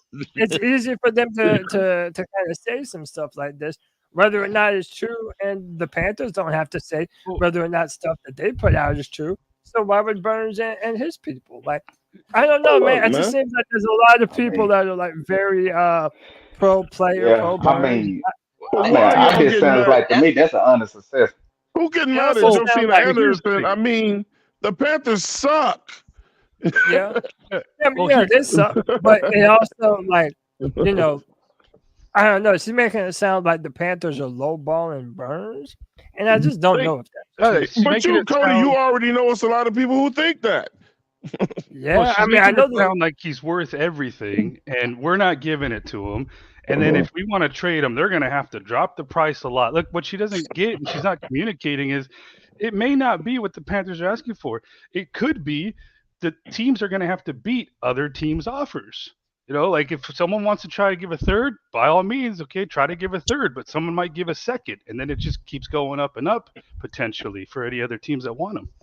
If he gets traded, that's not going to happen. Why would you say Brian Burns gets traded at all? Hold on. Draft night when we could get a late first. Hold on, let JJ. No, I was just saying. I genuinely don't believe we'll get anything less than a one late first directly for Brian Burns if a team's gonna pay for him. I truly think there's gonna be a team that's in that 20 through 32 row that thinks, hey, we could get a potential 10-sack guy in a way better position here. And it could potentially put our pass rush at such a unstoppable move, or our D-line in a position to where we can win games off of this. And someone's going to make that kind of win now decision and trade like 25 for Brian Burns straight up. Nah, That's it ain't if we gonna be no trade him. first But I round. Okay, G-Bo. bro. Let me ask the old buddy's question. He did ask. What's up? He said why? Because on that situation, usually teams don't pay. Like when you're in a losing situation in the NFL, you usually don't just pay the guys max money. And thirdly, the teams know more likely we're not going to be able to reach a deal because both of them, like I said, they're stuck in their ways. And usually when it comes to business, when you know in this situation, you're not going to give them a first or maybe second round pick. We say, hey, you don't want to be here. You're going to start the low ball first. Could it possibly go to a second round? Possibly. But say we get a first, that really is a stretch. Could it possibly happen? Yes. But if the Panthers are saying, no, we ain't leaving him unless we get a first, I'm like, more likely, I think we all can agree more likely that won't happen. But, I don't think you know what I Dan mean? Morgan's trying to have a repeat of what Scott did with CMC. In my thorough opinion, Yeah. you could have waited All to I'm the end saying of the is it's a season. possibility we could get several picks like I said, Lions. Maybe we can get them to give us like two in the third or at best two twos, you know what I mean? But this whole situation is messy and how it's looking, we're not gonna be able to get the pick that we would like to have for Burns right now. If that makes sense. No, we're not going to get a first round pick at all. I don't. I can tell you why though. I don't think we're gonna trade him. Yeah. We did Well, not. we may I not. I don't he's gonna think be so. right back here. He's gonna be right back. I want to clarify. No matter what I'm talking, if they re-sign Brian Burns, I'm happy with it. Y'all, you ain't gonna hear Pickle complaining about it. Yeah, I just don't want to hear about the shit no I'm gonna more. say, oh well, life goes on, and I'm there gonna it is. Just move on. Yeah. I'm just saying both teams, both spots have been stuck in their ways. You get what I'm saying, y'all? If that makes sense to y'all. But what I'm So saying I is, just don't think it's gonna. If Burns was to fall to a second round, if we did trade him, and somebody offered us a late second or even going into a third, and I know Pickle's not a big fan when I say shit like this, you know. So, but this is not directed at Pickle. But when people, we look at social media now. Social media drives a lot of shit. And when you listen to a lot of Panthers fans out there, you got our very own Panthers fans saying what he's worth. He ain't worth this and he ain't worth that, and blah blah. And these other people, they watch, they get the aura of what's going on with him, and then they look at Panthers like, well, the fans don't want him there, they don't want to pay him the money or whatever. So why the fuck am I gonna give you a first or second round pick? He's not even loved there. Well, hey, if you're on these other teams, yeah, of course you can say that. They're gonna be like, look, I'm not paying you shit. But like, bro, but that's why I said low ball. Can I bring this up? Low ball the shit out of us. My thing is this: it's not okay. Panther fans want their players to be the best, bro. I guarantee you, if everyone felt like Brian Burns was elite and worth the money, you would not hear as many people in the fan base trying to not pay the man $30+ million. I think it's more than fair. And again, I know we've had this conversation so many fucking times, and we're gonna do a mock draft here in a minute. But I don't feel like he is Maybe, the game Cody. changer. Maybe we will. I don't feel like he is the game changer that you can depend on when the game is on the line. And I feel like I have 5 years of sample size to be able to say that. That's all I'm saying. Cody's saying that shit now, and Cody took issue to that because, you know, I jokingly say this because Cody is one of the people leading that damn mission on what that man should be getting paid, bro. And look, I'm gonna be honest with you, I'm gonna give Cody way too much credit. You know what I'm saying? Maybe he deserves it. But Cody, look, whether you like it or not, Cody is a big name in Panthers social media. If you don't know who the fuck Cody Lack is now, then you're not trying to find out who he is. And as these podcasts go, our names are getting bigger and bigger, and people are listening. So, yeah, did Cody have played a part in that shit? Slight, but you can't rule it out. You think I have paid? It's all your fault, Cody. Bro, I didn't. My bad, bro. That's why I said I'm giving them too much credit. You know what I'm saying? But you can't rule it out. You can't I rule hear it what out. you're saying though, that these players do know us from one, the pods, two, Yeah. online, the social media presence. Like, I hear you, man. But like, also even on Twitter, I haven't been going hard on Twitter against Burns. Like, I haven't been as hard as some people have, but I've also stayed steadfast that he's a good player, but I don't feel that he's a game changer, man. I don't feel Yeah, like I I'm cut wild back for on that. Bryce. Can What I up, bring D? this Yeah, up? What up, I D? myself have tried to quit talking about it because people are D's chilling. taking it. People are taking it. When I've noticed Yeah, Cody, they're listening I to us, talked a bro. little bit, and people were taking what I was saying and twisting it around to suit themselves. You know, they when I said, "Oh, well, I wouldn't give him 30 million." It's also you don't think he's a good DN. You don't think he's a linebacker. You don't. And I said, whoa, and you don't want him paid at all. I said, I did not say that. Shut your fucking mouth. I did not say that. What I said was I wouldn't pay him 30 million. Now, that's not what I said. So people twist that shit around on you very easily. It automatically turns into Pickle said he would only pay him 19. No, he didn't. Yeah, Can I bring this up real quick? Yeah. And, by the way, I didn't have the comment pinned. That's my bad. So it is there now. No, you're fine. JJ sent me to it in our chat. I mean, it's not just you. I want everybody that can see it to jump yeah. on. See, like my man Al the Sailor just jumping on. What's up, Al? So, what's up, Tony? What's going on, guys? Hey, let me let Anthony go, and then I'm gonna let you. Rock. Go ahead. Anthony. All right.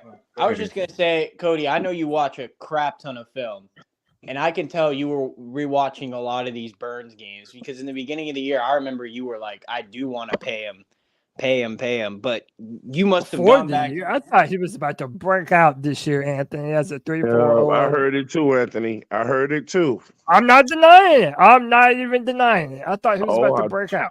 Well, here's my thing. Year. Here's my thing, and this is what I've been saying, man. I do want to say this. This is the issue we have. We got to stop projecting what these players can be and just pay them when they show us what they are. And I think that's why I was always hesitant on that. But I do want to bring this up if JJ's still in here because he brought up a great point that everyone glossed over. Okay? Dan Morgan isn't trying to do this CMC thing again. What we should have done with CMC is if you were going to trade him, you should have traded him after he got 2,000 yards because you would have gotten 2 first-round picks for him. Okay? Then we traded him for low-end value. Dan Morgan doesn't want to do that again because he already knows we declined an absolute haul for this guy. I'm at the point where I've been where Pickle is. Just because I think he's a good player and he's not worth the money doesn't mean I don't think he's doesn't belong on the team. That's what everyone gets twisted on Twitter. It's like you're either all in on something or you're not. It's like, no, you can have a middle ground. It's just called being realistic in the situation. And I think I would like him on the team, sure. I also think that him being on the team or off the team isn't going to make this dramatic, huge difference to the point where we make the playoffs or anything. But JJ brought up a good point. That's why this thing could drag out because I don't think Dan wants to pay him all that money. And I also think that Dan is looking for a certain price tag to trade him. So I think this could go on till the draft. Like that could be a case. We've seen that happen with many players before, and you got to think about it. There is potentially, I know Twan, you said no, but if the league thinks highly of him, trust me, I don't buy what Josine is saying. Josine has always been for a player's reporter. That's just who she is. She's always going to take the player's side, and I understand we've sucked. And why would she defend us in this situation? Because we already look like idiots. But I go back to what JJ's saying, man. They may hold on to it because they can pay him at any time. They may hold on to him till the draft to see if a team's like, okay, we got this rookie edge rusher coming in 2 picks. That this team's on the clock. We know that they're going offensive tackle. Do we take this edge rusher or do we just trade for a proven guy already that can be a complementary piece to the other edge rusher we already have? And then they could potentially be willing to splurge on a first-round pick.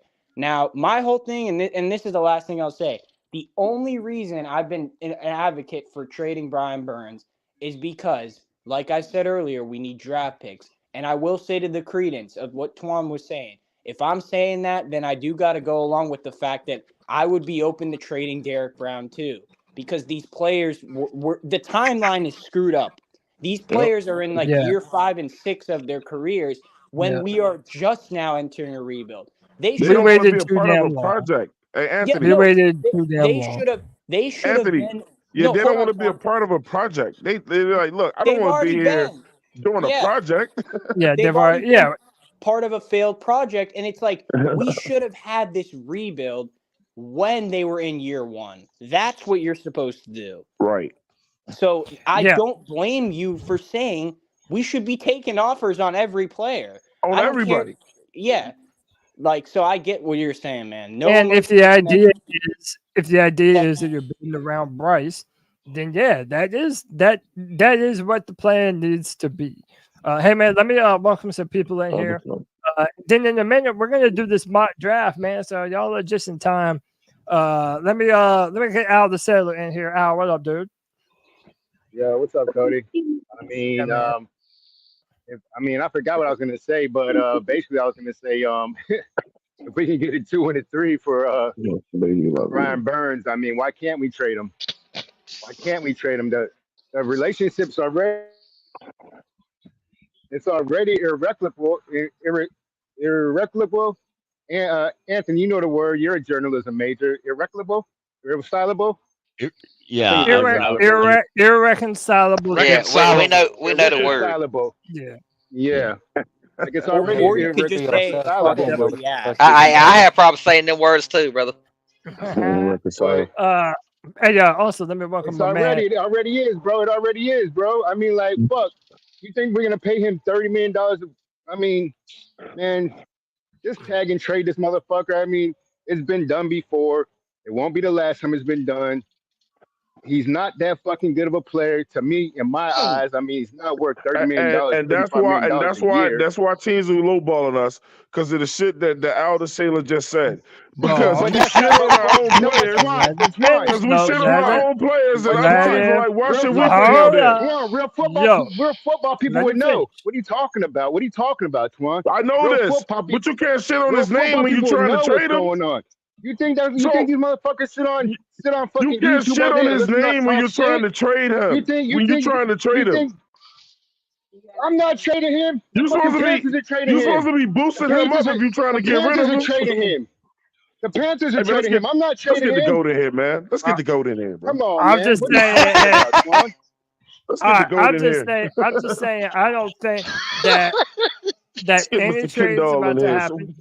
Well, hold up, man. Hold up. Let me get a hold of it. This motherfucker Let me get a hold of it, man. Let me get a hold of this shit. God damn, I'm trying not to hit the bell on y'all boys, man. But look, I mean, I have hit that bell, okay? I have already said, if you love him or hate him, I'm willing to bet you money that Brian Burns is not getting traded, and he's going to be on the team for this year, whether anybody likes it or not. Let me welcome my man, Kendall the Goat from Black Cat Panther Podcast. Get the goat in here, bro. Oh, what up, dude? What's the deal? Now you go right to Al the Sailor. Go right at him. No. You know what? I'm not fucking with Al. I'm letting Al live. Al, live your best life, Al. I'm gonna let Al live his best life. I'm about tired of talking about this subject right here because amen to y'all that, know, man. The only thing y'all want to do, man, is get more offense. Why? And an offense.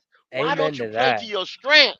Why don't you play to your strengths? Why don't you have a defense that can hold? Because see what they said they wanted to do almost is build an offense that's gonna basically go into shootouts with people, and then they ain't gonna be able to stop nobody. Because one thing y'all gonna learn, one thing y'all better know this year right here, you're not gonna fix this team that's been shitted on for the last 6 years. Last 6 years now. Think about it. So how you gonna fix 6 years in 1 year? You can't do it. It's impossible. Bring more concerts to Charlotte. But hold up, I feel like Kendall. There you go, Anthony. There you go, Anthony. Long as we have music in Charlotte, as long as we have concerts and shit, I don't know why y'all not all right. Yeah, Y'all should be fine. I'm fine, man. Like I love going to those concerts, man. Don't Actually, fuck go the to a Peppers, concert. man. Fuck the concert. You know what I'm saying? Go to a concert. You said fuck Nicole, what? Cause I mean, The football Damn, team it's that turned into a definitely not concert about hall. the Panthers. Don't talk about my Definitely not ladies about the like that. Panthers. Hey, but I don't give a damn what y'all say about David Tepper. Y'all better leave my fucking baby out your Nicole mouth. that big ass. I'll drop Jay, y'all man. out Get of the fuck this out of shit. here. birthday. God, Bro, Bro, I y'all, already. y'all better stop Hey. talking about my girl Hey, now. Twan. You mean that hoe? Hey, Shut your Twan. ass up. Can I Hey, bring up a Twan, you know how point you were real saying that teams be listening to us and shit? Right. Bro, if they're listening to us, they might need to retire, bro. I'm gonna tell you that right Yeah. now. If they're listening to Hey, anything hold we're up. saying, they need to retire. Cody, Let me can I make this Shut up, last man. point? You Cody Remember, out hold here. on. You right. You Wait, want her to hold drop. on. Hold Cody on. out here Hold shaking on. his titties for a chick that's out here hugging niggas and trying to fuck them on the Man, field. y'all be acting dumb and shit. You know what I'm saying? Hey, so anyway, let me welcome my man. This man is the owner of Monster Subs and Grub in Spartanburg, South Carolina. He's my friend. He's your friend. But we don't say friend. That's the Paisan. Muscles Marinara. PJ, what up, dude? I know You're someone on said they hit the mute, rock bro. on me. You're on mute, bro. Muscles, what's up? Well, You Muscles. You probably muted. You probably We're gonna muted get him. Muscles in here in a minute. Now he knows he's muted. We'll get Muscles in here in a minute, man. All right, I know you didn't hit that. I know you didn't drop that rock on me. Can I say I my know you last did. point? I'll do it again, bro. Don't fucking tap my ass. Shit. I know you didn't drop that rock on me. Hey, my brother Shit. Cody, can I say my last you point? was his bitch now. Yeah. Yeah, let me go to Anthony. Let me Hey, get Anthony. Hold on, let me get Anthony in the building. Go ahead, Ant. Okay, so you know what Twan and Al were just arguing about? Well, this is something that I commend G Baby for, because everyone's shitting on him about like what his take is, but he was at, and this is true. You can ask Pickle or anyone. He said he was expecting Josina to come out with this type of report. He wasn't expecting us to get a first for Burns. He said he would have just taken multiple late picks for him. And if Al's the one that's saying we'll trade him for whatever, then that goes to his point about how maybe Al just doesn't think highly of him. So I don't see how we're yelling at Al for saying trade him and then not being upset that we're not getting Thank you, offers. Anthony. Nah, Well, Twan but was just being mad to be check this out. mad. Hey, check this out though, Anthony. Let me ask you something. This is how I play football. You understand what I'm saying? If I strengthen my defense, the defense that we have right now, doesn't Bryce Young get more licks at it during the course of a game? If That's okay, what I'm talking about. If I can get 3 and outs on the other, if I can get 3 and outs on the opposing offense, can't Bryce Young get more licks at it? He ain't gonna let him have you back out there because he gonna go 3 and out. y'all just Yeah. y'all just give me Anthony. Okay, That listen. didn't make sense right there, Big Cat or Listen, Black Cat, because hold on. Let me respond. If your Big offense yet. is Oh, you go. controlling the, hold on. If your He offense gets fucked up majorly. if your Freudian slip. Let him go. if your I offense want to is hear it. I want to hear it. okay, yeah, hold on. Let me talk. If your Go offense ahead. is controlling the time of possession, your defense gets more time to rest. They naturally get more time to rest and game plan for the next possession that they're going to be on defense for. So no matter who your players are on defense, if the offense is giving the defense breaks, it makes the defense better. In 2018, the Chiefs defense was ranked like 20 something. Yes, they had Patrick Mahomes and the best quarterback in the league and all this. But the defense was great in those playoffs because But you they weren't talking on around the my field. question. You talking around my question though, Anthony. You talking around my question. What I'm telling you, I'm talking about the Panthers. I'm not talking about the Chiefs or anybody else because the Panthers got ran on. The oh, you Panthers going got inside ran there on. right now? Oh, So somebody's you're inside? saying that no matter if we get better on offense, you just have no faith that the offense is going to make the defense better. No, what I'm saying is if we strengthen our strength is our defense, correct? The strength of this team, right, as it currently is constructed right now. Right now. I'm not talking about yesterday, 2025, 2026, 7, 7, 8, 9, 10. I'm talking about right now. That gives Bryce Young, everybody's guy, more licks at getting something done with the football. because we're getting ran on. That same time possession that you're talking about is killing us right now. Yes, as it stands. but here's the thing: if that's the case, then we have no reason. If we can't upgrade the offense at all, then we might as well just ship Bryce Young and everyone off, because that's what you're saying. They're going to upgrade the offense. They're going to upgrade the offense, but it's not going. It's not like I told y'all earlier when I first came on. It's not going to. It's going to be a long road, not a long road, maybe a 3-year road before you're really, really, really competitive to do anything. This year, right? 2024, 2025. This team is not going to be competitive like that. Oh, hell yeah, I know that. All I'm saying is that we need to get the offense to a point where it's at least serviceable. I already brought up the fact, been bringing up the fact to everyone on Twitter when all these fans act like they're trying to pull out their bullshit hypotheticals about how we're going to win the division again. Yeah, no, that's not happening. But what I've been saying is, since we got like 15 holes on this roster, you need to be able to fill enough of them to where the offense is better. So, okay, you keep Brian Burns, then you got to go after a free agent wide receiver. You got to draft a center. You got to do these certain things. If you're not willing to trade him, and like you just said, you don't want to lose the defense. It's the strength of the defense. Then you got to hope this front office can put enough pieces on the offense to see what we got in Bryce Young. And it's naturally, if the offense is better, like we saw with Darnold for a bit in 2021 and 2022, the defense is naturally going to be better because teams aren't going to have to run the ball on them. We're going to play with leads, which means Burns gets more bites at the apple. Isn't that what y'all want? This is what I've been saying. I want to respond to Kendall real quick. Kendall, you're talking about the defense like that isn't all that we've ever done. All we ever do is build up the defense and be a defensive-led football team. Because Cody. But it's the same shit every year, Go. Like, I'm ready to see some motherfucking touchdowns. They don't happen enough in Carolina. Cody, hold on a second, but Cody, y'all got rid of the quarterback that was doing that. Out of whack. We so far out of balance as the Carolina Panthers, Cody. You're damned if you do, you're damned if you don't. That's why everybody got to understand what Anthony just said. If you do that on the offense, guess what's getting ready to happen? We getting ready. No, we ain't gonna be able to stop. All right. We ain't gonna be able to stop shit. Cody, okay. Then you go on the defense. You understand what I'm saying? At least you get your boy more licks at it. You understand what I'm saying? Because look, guess what? If we end up keeping him into 2025, you understand what I'm saying? Then you can go get him a wide receiver.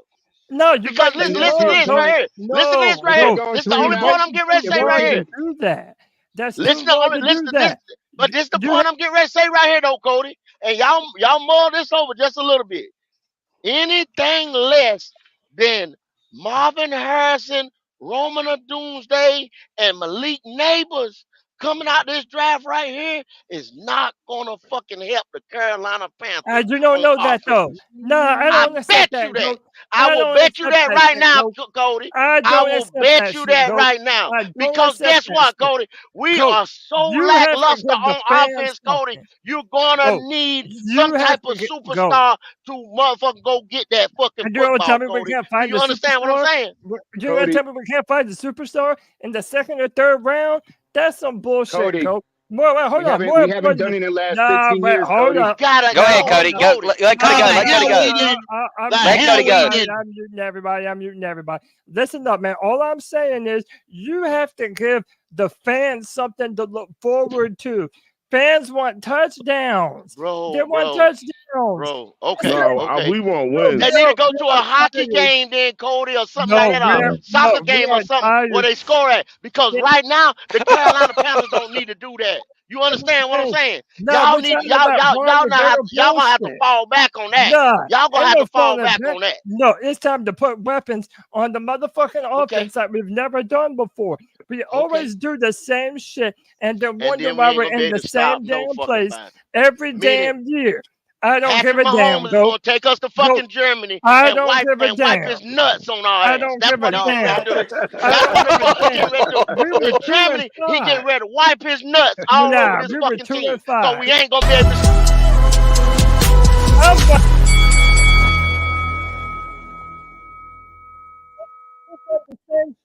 for 4 years in a row, and we were 2-15 last year. So fuck that defensive bullshit, man. I Joe want Brown gonna put touchdowns. 60 points up on a fucking no rush Dude, defense. Patrick Mahomes was gonna slap us in the face no matter what, man. It So I don't know why matter. the That's fuck what I'm You saying. ain't lying, Anthony. You ain't lying. What? That's gonna happen no matter what. No matter what. What's that boy? What that boy name for the Chargers? What that boy name for the Chargers? Not Allen, but what that boy name for the Chargers? Herbert. Justin Herbert. Josh Herbert gonna wipe his ass with us. Yeah, but what Wipe else his is ass new? with us. What We else ain't is got no. new? What else Everybody is new? gonna be this Guess next year, what? though. The Give one me time that the bunch of defense, fucking dogs. the one time Dak we were Prescott probably gonna wipe his ass with a no He rush probably defense. will. No, He Dak probably will. Prescott didn't even wipe Well, his look, I ass wanna- last time because hold on, the defense. The last time we were close to making the playoffs, the defense was the one that shit the bed. I want to the say something defense to is your what it point, is. though, Anthony. The defense is what it is. And then I gotta get here's- some more people. Here, let me because I know JJ wants to talk. But here's what I gotta say real quick. I get what Kendall's saying. We don't trust this team to draft shit. And this is why I've been saying on this app and on our spaces and everywhere that everyone knows me that trading away DJ Moore was by far the second biggest mistake we did in the last 5 years. Because we haven't drafted a weapon like that since Steve fucking Smith, man. I have to disagree And with remember, that. Greg Olsen wasn't even drafted by us. He was traded for a third He was round traded for 2011 him. pick. Bro, this idea that we never done shit before, thereby we're never gonna do no shit in the future, that's old to me, man. Like the Panthers are gonna have to draft well. You can damn sure find the talent at pick 33. You don't have to be in the top 15 to find the difference maker. All the good franchises have found gems in the later rounds. Ain't no fucking reason why the Panthers couldn't do the same thing. Okay, you And don't have the combine. hold on, Coach. This is what I'm saying. If we're not going to be a contending football team next year, well, then damn it, give the fans something to cheer for. Give us some type of an offense to be able to watch the Panthers again, man. You have to do that shit. All we've done is be the defensive team that's a defensive first. We're going to shut everyone down, and we still don't fucking do it, and we're still the bottom of the barrel. It's like you So might what as you well telling try some me? different shit. You just said appease the fans. Fuck it. Appease the fans. Don't build a team like you supposed to. Yeah, Appease we're the fans. paying the motherfuckers. We're Appease the paying fans. them all. Okay, We're paying I okay. agree with that That's either. a genius idea. That's a genius idea. Appease the fans and fuck building the way to build a team right. Appease the fans. Can I say something? Right. Well, how are you going to build it right? John Fox $30 million preferred to signed have up for The one minute player. you John start trying to Fox please preferred to fans, have bro, it's defense going to be a first. disaster. John Damn Fox, right, Twan. You damn right. Well, time out. Let me go pickle, and then I got to introduce some people. John Fox preferred to have defense first. That's what he did. Toward the end of his time here, the GM and the owner got in the way with the CBA. Okay. Then Ron Rivera preferred defense, but again, toward the end of his time here, the GM and owners got in the fucking way. Okay. The Panthers have nearly always, since their 30-year history, have built the defense primary first. It's led us to 2 Super Bowls that we lost in. One we got humiliated in. And the draft problems, let's be real here. Most of that time, you had one idiot doing a draft. And he could draft first-round talent, great. He was one of the best at drafting first-round talent. Ernie. But he could draft later. He could draft 2 through 7 to save his fucking miserable life. And to answer the question earlier, there were a few players taken in that time period in the later rounds that were good. For example, Ryan Khalil was a second-round pick. He's a pretty decent center we had for a while. Taylor Moton was a second-round pick. He left us. We had a defensive end who was a stud for a few years till his woman got in the way, named Greg Hardy. Oh, and then we had that in the 6th round. We once drafted a stud tackle.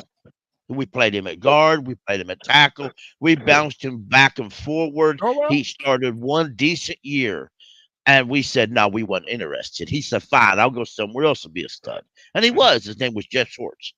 And then we drafted another guy near that same round. We drafted him at guard, left guard. He started 2 years, and then out of the blue, we cut him. That I think the point. two other teams have become a stud. The point that made several Pro Bowls. So let's slow your roll. You're bad mouthing every single person because you ain't old enough, and you ain't old enough to look back that far back and understand what we did back then. I agree we need to strengthen the defense, but the offense is just as important as a defense. Right. So my final word on that is I'm tired of doing some John Fox, Ron Rivera bullshit. We've done that before. I'm trying to do some new shit. Hey, let me welcome my man. John Fox and Ron Rivera went to the Super Bowl. Let me see if man. Of course, I'm about to go to muscles. we don't have a defensive mind. Let's do more of that shit. Pickle. If Marty Hurney was an idiot, then what was Scott Fitterer? Worst. Scott Fitterer was the worst GM in the history of the world. And you ain't lying. Let me say this, and I've never said this in my life. David Gettleman was a smidgen smarter than Scott Fitterer. Yeah. Gettleman was pretty bad too. Yeah, he was. But he got us to a Super Bowl. Hey, Cody, you can rotate me out if you need to, brother. If you hear me. He just tagged. All right, Jay. Go ahead. I got you back. All right, hold on. Everybody shut up for a minute. We only have like an hour left of the free-for-all. So I want to jump into this mock draft. Y'all ready to do this shit, man? Cody, let me go ahead and escape because I'm about to step off, man. But I wish y'all have a rest of the show, man. Thank y'all for having me over tonight on the Friday night. I always try to show my face. Hope you have a great rest of the show. To my hey, real quick. Shout out Kendall. Wait, Twan, before you go, man. Congratulations on the numbers you were doing, man. That shit was wild. Oh yeah, man. I appreciate that. Yeah, you was doing some. That had to be the biggest numbers y'all have done, right? That was insane. Yeah, I was tuned in, Twan. Good shit, brother. Yeah, we had almost 5,000. We had almost 5,000 people in our chat on Saturday. Over 40 countries representing in that chat. Yeah, it was crazy. Up, man? I never seen no shit like that in my life. Shout out your pod. I was watching. Yeah, man. Watching for sure. 704 Charlotte Bound Show, man. Please subscribe to the channel. We got all our stuff up and running now. You can be a member of the show now. You know what I'm saying? We're working on a sponsor so we could be like Cody and them. You know what I'm saying? I want to be able to get up here and talk about some bets too. You know what I'm saying? The memberships is up. You know what I'm saying? The show is doing well. It's growing and growing. And like, man, if we don't do nothing like that else again, I seen it with my own eyes. 101,000 views over those 4 days. It's ridiculous. Hell yeah, bro. No doubt. That was a Good blessing. Shit, Twan. You know I know Appreciate that's it, bro. Good shit. Yes, sir. Yeah. All right, Twan, you have a great afternoon, buddy. Y'all too, man. Y'all be easy. All right, peace out, Twan. Yeah, what's up? JJ, what's up? That was me. Yeah, I was about to say, earlier, I wanted to pick off of what Goat was saying, because he said he wanted to build around the defense. And I hear what you're saying about it's time we see some offense, but I think we can't forget these defensive players are playmakers too. That, a 50-yard touchdown pass from your quarterback to your receiver is just as crucial in the game as like your defense getting a strip sack fumble on the first play of your opponent's drive.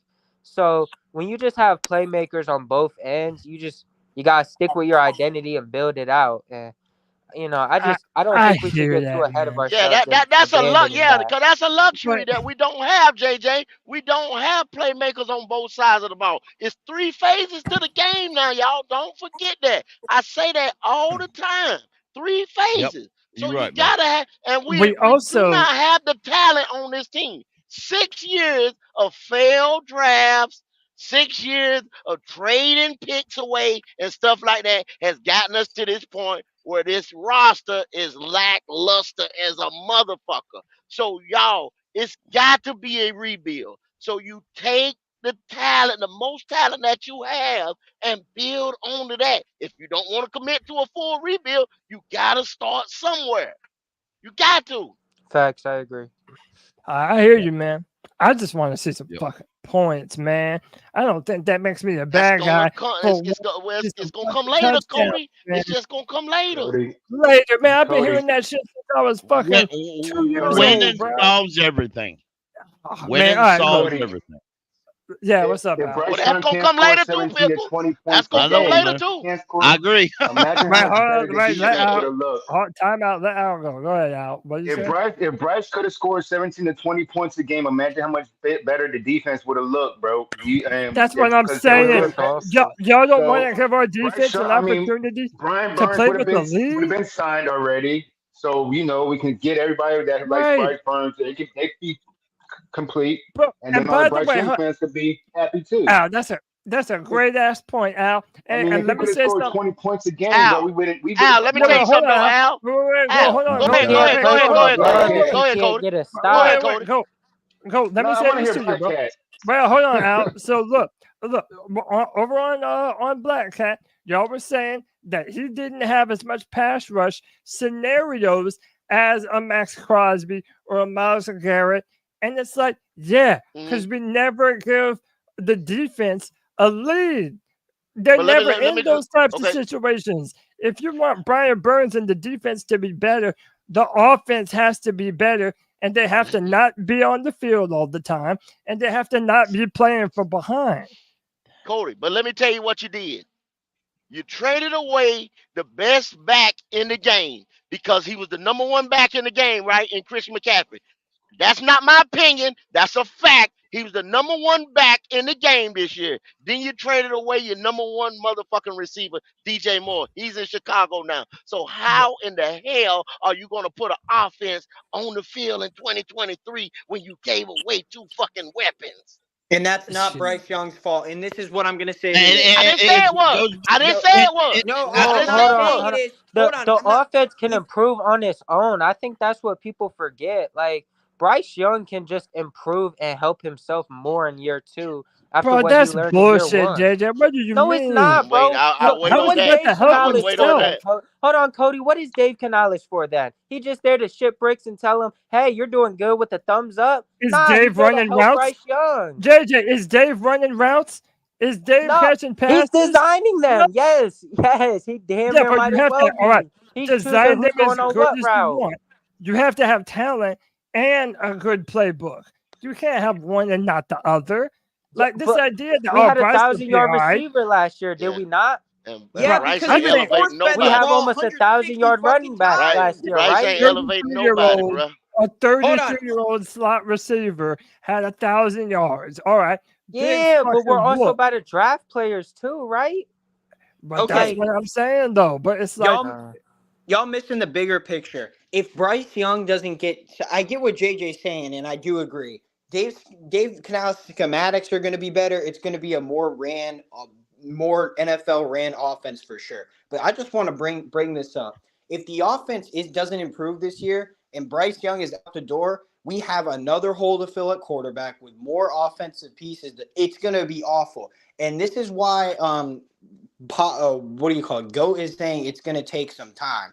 All I want to see, I've been saying this. I still believe in Bryce Young. Give him the 16th ranked offensive line and the 18th ranked wide receiver core, not dead last in both, and see what he can do. Because y'all say Bryce Young can't elevate anyone. I saw plenty of plays on film where he was rolling out, trying to buy time, and there was nobody fucking open, bro. He turned that team into those numbers. He turned that team into those numbers, That's Anthony. not true. Hold on, What that's you're not not true. seeing. There was That's what you're not plenty of seeing. plays where Bryce Young's players around him. Bryce Young made the play and his receivers dropped the ball, or they ran the There's wrong plenty of route, or plays where they're stuff running like wide that. open. Like there was plays he made that his teammates didn't make for him. Let alone if you just get better players. So I guess it's I agree with subjective what then. I guess Anthony's it's saying subjective too. then. I guess it's All right, subjective. let's do this now, folks. Hold on. Yeah, Let yeah. JJ finish his point. Let JJ finish his It's point. not. It's not. It's not projecting. If you saw him throw the No, ball it's to Tommy Trumbo in the end zone and he drops it, that's not projecting. That's just okay. Well, let's see if Tommy Trumbo can make the play the next DJ time. Chark Let running right alone if open we down get the a all right, better field. but tight time out. end. So JJ, if he's dropping the ball, I guess that means we need better wide receivers. That's Yes, literally of all we're course we saying. need better weapons over time. But it's not like we just about to destroy the defense to just try and force an offense right now. We're not going to build, like Goat said, we're not going to build an entire offense in 1 year. So I let's mean, not destroy nobody's what we saying Ain't gonna have. happen. like Let's nobody's not saying destroy tear what we down. have. Like, but okay, nobody's saying abandon the defense or tear down the defense. Like Nobody is even saying that at all. I'm just merely saying you have to put an emphasis on offense, just like we did a few years ago when we had a draft that was nothing but defensive players. You have to add to this offense to evaluate Bryce Young right fucking now, not tomorrow, not next year, not the year after. You have to do this shit now, man. And that's why when And the next if quarterback comes in and he's got nothing to work with. If I may say, please, if I think we're all right. Every one of us is right. True, Pickle. You right. The issues are, for example, the draft a few years ago that we had all defense. You can look at that draft right then and there. What if instead of taking YGM, we would have took Hurts? You know, when you go to a draft, you have to be intelligent and get good players at the positions and go from there. Some positions that don't matter. If you see, if you're in the third round and you see there's a first round offensive lineman, take him. Because offensive linemen, a lot of the good ones can play multiple positions. You think you think they just threw a hat in? I mean, Taylor Moton was drafted to play guard. Y'all believe that? He was drafted to play guard. But he ended up a tackle, and that's where it is. We need help on the whole line. There are 3 different unions. Wide receiver, you can look at a position. Like, we all know we need some help at wide receiver. Okay, that's all Cody's trying to say. We also know we need some help at edge rusher. We'll draft a corner. We know that. Well, look, let's jump into this, man. I've already hit the play button. I decided to use a different simulator pick. I like this one better, if I'm being honest. Okay, that's cool. Yeah, I mean, it's NFL mock draft database for anybody that would like to do their own. It's free. It lets you do all 7 rounds, and so far, it's been pretty accurate as to the picks that it's made. So right now we're on the clock, and these are who we have available, man. So JJ, I don't think JJ McCarthy will be there. I see the pick, JJ McCarthy, right there. Go ahead, pick. I don't think Bo Nix. In my opinion, Bo Nix and JJ McCarthy both are going to the first round. I think you're going to get. I agree with Charlie Weiss. Y'all remember Charlie Weiss? Charlie Weiss on NFL radio, Sirius Radio. Remember, said he thinks there's going to be 5. Excuse me. He said he thought there was going to be 6 quarterbacks taken in the first 40 picks. All right, what position y'all looking for? I'm looking at a lot. There's a lot of options, right? So the best wide receiver available, according to this, is Troy Franklin and Ladd McConkey. They're both sitting right there. If you're wanting to talk about best player available though, Cody? Who is the best player available right now? JJ McCarthy. Me, what I'm saying is, I know they ain't gonna pick a quarterback, but I'd attack this draft right here because the Carolina Panthers need so much. Best player available, the best stud that's available at any position, because Carolina Panthers need everything, but they're not gonna do that. They probably gonna get a wide receiver. Yeah, a lot of people like McCarthy now too. Zach Frazier, Cooper Beebe, Christian Haynes, Dominic Pooney. That's a Dan Morgan said he's going to draft the best player available. Didn't he say that already? Yeah, but every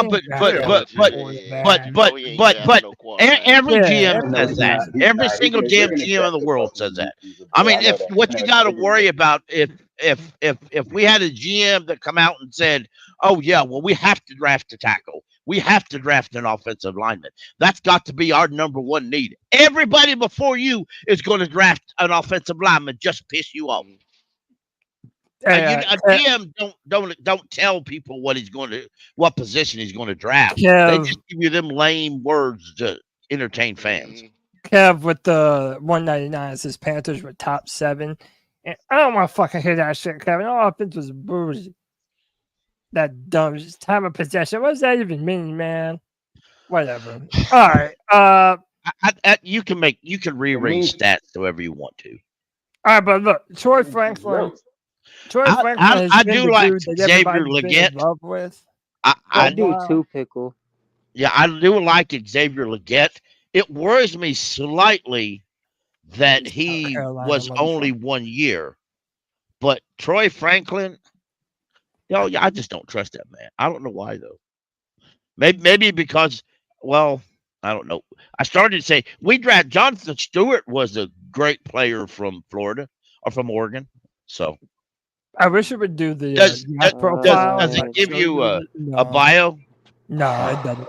That's the only drawback to the site. But I mean, look, the Darius Robinson is available. The edge out of Missouri. That's who I want. That's who I want. I got one.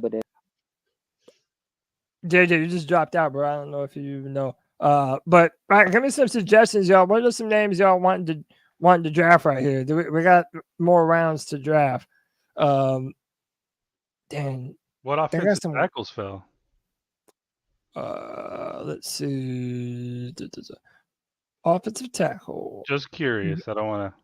Jordan Morgan. That Troy Franklin. Samatia. Patrick Paul. So Troy Franklin is 6'2", 175. Troy Franklin embodies the archetype of a downfield burner in the NFL. His game is centered around the elite speed, particularly when he. Then I have to click on it, redress it. But if y'all, so who votes Darius Robinson? Is there anybody that wants to go receiver I here? do. All right, so Darius. All right, go once Robinson. Let me get JJ back in. JJ, who you want right here?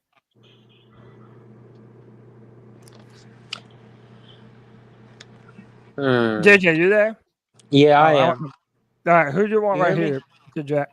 Yeah, now we do. What player are you drafting here at 33?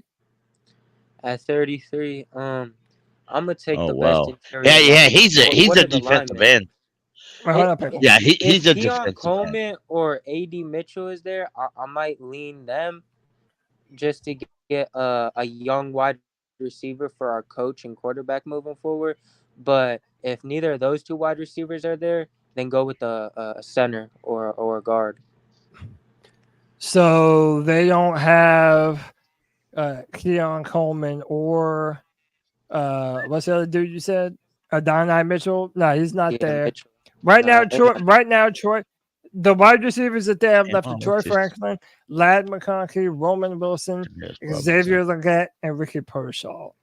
Then we're kind of getting into the weeds a little bit. If we're talking about interior offensive linemen, Zach Frazier, Cooper Beebe, but some of these dudes might be available the next time we draft. At 65, yep. Yeah. Them same type of receivers, that's right. That's what I was saying when I said that earlier. If it's not them top three, don't worry about a damn receiver because you're going to get that same type of talent that Cody just named out at 65. I guarantee you, because this board is getting ready to move, and them guys and them guys in the middle right there, them other picks, they're getting ready to be picking defensive players. They're going to be picking big men because this is big men draft right here. If we go offensive line, I want that center from West Virginia. Okay, because he's the second best center in this draft. Now, if you want to go wide receiver, I'm kind of torn on a few of those, so I'm flexible. Now that Cooper Beebe is pretty good too, but if you go defensive line, after I looked up that Darius Robinson, that cat is 6'5", 285. He's a classic D lineman, and that fits our system. He would play on the end. He's a speed rusher, and he's very good at stopping the run. I'm all for drafting him. To be bluntly honest, what them defensive tackles looking like? Would y'all want to try and make a trade? No. Yeah, trade back. Now, wait a minute. The best nose tackle in this draft is available. I saw him a while ago. Yeah, but we already got Derrick Brown. I'm not trying to put another Yeah, you nose got tackle. Brown. That's Yeah, the Derrick. Brown came in. So Derrick Brown plays on the end in a 3-4. He's the edge, or he plays out at the end. All right, I don't know. Okay. All right, I hear you. This is let Shy Tuttle do it one more year, but I don't want to hear no damn fucking crying. I hear you. But hold on. Shy Tuttle is the Now, when epitome it of gets shit. blown up, Panther Pickle gonna be right up your ass. But you enjoy Shy it. Tuttle is the epitome of shit. Why would hey, that's what I said. The Texas, the best nose tackle in this whole draft is sitting there looking your ass in the face. Why is it not letting me? Because it said down the bottom too much. I know, but it's not letting me deselect them. I'm trying to take them off, and it don't let me. You might have to pick. Yeah, I was gonna say you might have to pick a Panthers pick to deselect those. Why is it not deselect them? Oh, because pick the number 2. Yeah, you over don't there. have a pick for the Panthers yet. Yeah, pick the Panthers. Select that first. All right, going this first. I want their 38 pick. Okay. What y'all want to get like to move up? What y'all want? What's fair? You taking a trade? You taking a trade down? Yeah, we're trying to go down a couple spots. Yeah, that's what I do. That's what I take. 5? That's what I would do. 30. The I would accept any trade that somebody's getting me to get another pick. Yeah, but they don't have a pick in the 3rd round though. So maybe we should go 5. I would go for the 4th, but you do what you want. All right, let's try. Except that down at the bottom it accepted it. Yeah, click on one of them 7s. Click on one of them 7s. Click. Well, yeah. Okay, click on one of the 7s. Let's do. All right, you want to try? Yeah. Yeah. All right, successful. All right, now we're back on the board. Can we see who we Zach Frazier's still there? Yeah, gang shit. We took the Titans picks. Yep. So click on D-line. Braden Fisk, Chris Jenkins, Vontez Sweat. That's his name. Devondre Sweat. Again, he might be there though. Now that we move back. Yeah, Robinson's already gone. So. All right, my vote. Florida State. My vote is for. No, he was from Missouri. I'm voting for Troy Franklin. Who y'all vote? What? I mean, what? I mean, this is the range, man. Look how it drops off after this, though. I mean, click on wide receiver. Click on the wide receiver button. I did. If we lose Franklin, exactly. Franklin, Wilson, and Xavier Legette, bro, the drop off after that. Legette. Yeah, Legette, you can probably get later. In all the mocks I did, Legette was available in the 3rd and 4th rounds. That Roman Wilson, he ain't too bad neither. All right, so make your vote. But all right, y'all vote. We're still on the first damn picks, y'all. We're too indecisive. Christian, let's say your vote. Select Troy Franklin, Cody. Get your wide receiver and make you happy. Well, all right, I'm voting Troy. No, we're gonna vote, man. I'm voting Troy. My vote would be Devondre Sweat. That's my vote. But he'll be. Wait. All right, Cole. If you're there, Cole. Cole, are you there? All right, we're gonna go. Who are you picking under these scenarios, man? Go ahead with Franklin at that pick. All right, Troy Franklin. Pick? Say what? What's our next pick? My fault, Cody. My mute button was stuck. It would not let me out. Yeah, I would say Franklin. I'm with everybody else. You might as well just do it. All right, next one's 65.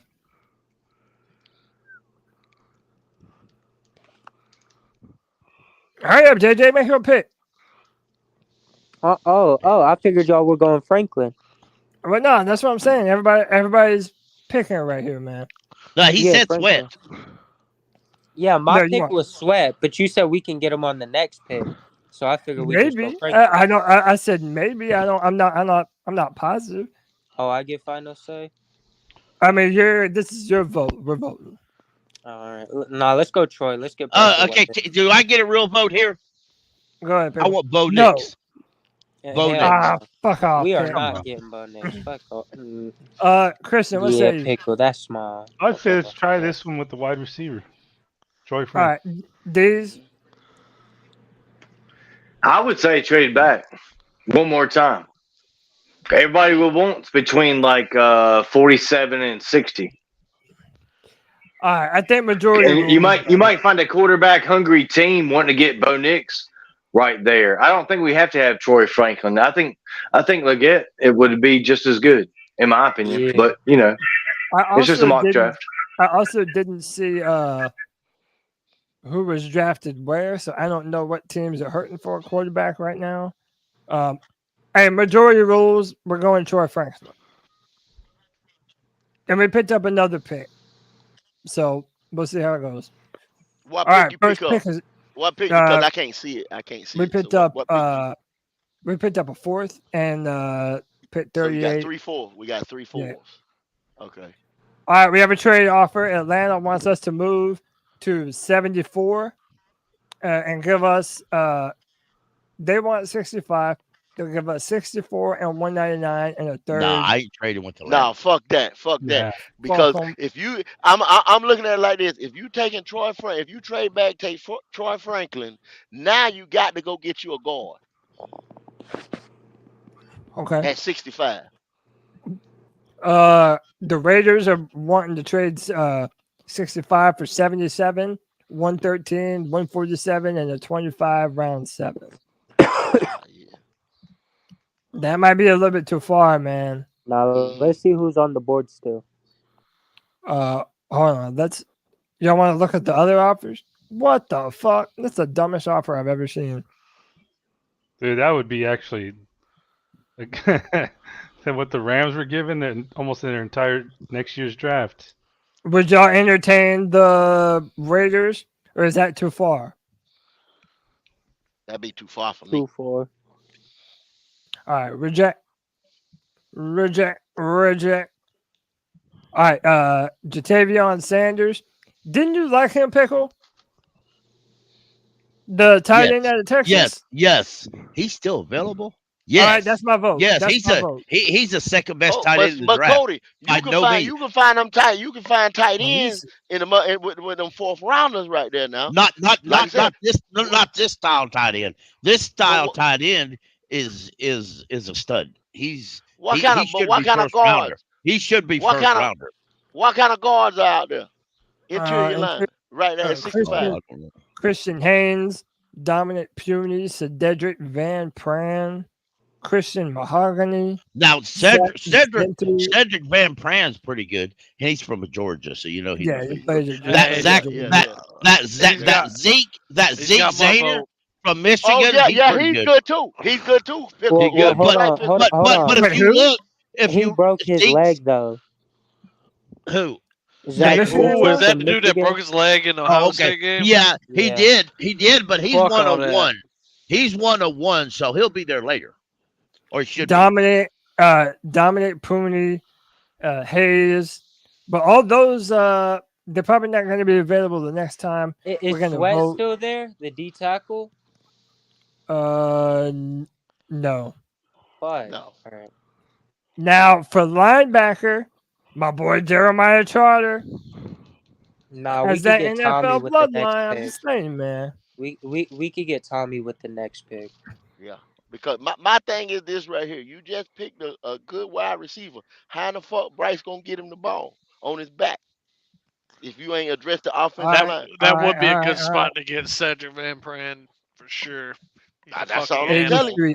So our next, it'd be an overdraft. Our next pick is at 102. You ain't getting no good lineman at 102. That is all right. So y'all want to go interior? Yeah, Cedric. I don't know. I might have been voting for that fucking tight end, man. but I don't know. I say tight end. How Bryce gonna get him the ball though? How you gonna get in the ball though, I want Cody? a tight end Quickly. too. Y'all got to address these trenches, Well, man. yeah, now you can dress the offensive line later on because it's this draft full of good offensive linemen. Yeah, Not that caliber right there. So who are you picking? That's what I say though. But I've looked at the tight ends. You ain't going to get that caliber of a tight end later. You're not going to do that. But how now, you gonna get granted, him the ball, though, here's the next What's question. the profile? On the scheme, here's the next It question. doesn't let me pull On up the a profile. scheme Okay. we're running. On the scheme we're running, are we going to use a receiving tight end, or does a blocking tight end work better? Can't you do a little bit of both though? Yes. This the Texas tight Well, end. yeah, you can if the tight end's smart enough already. Now, G By the Baby's way- a Texas fan, and the dude's from Texas. G Baby said this guy can block as good as he can catch. So, dude, I'm saying this is a 2-for-1. It's a wide receiver, and he's another defender for Bryce. He is. Bro, He that's is. my He- vote. He's That's my as good vote. as Greg Olson. And by the way, if you're believing that they're going to try and find a replacement for Bradley Bozeman in free agency, I don't know, man. I'm thinking go for Davion Sanders. However, hold on. Another option that we have, like if y'all pick whatever O lineman you want, I can select the tight end and I can try and trade up in a minute and try and get either Derek Pooney or Cedric Van Pran.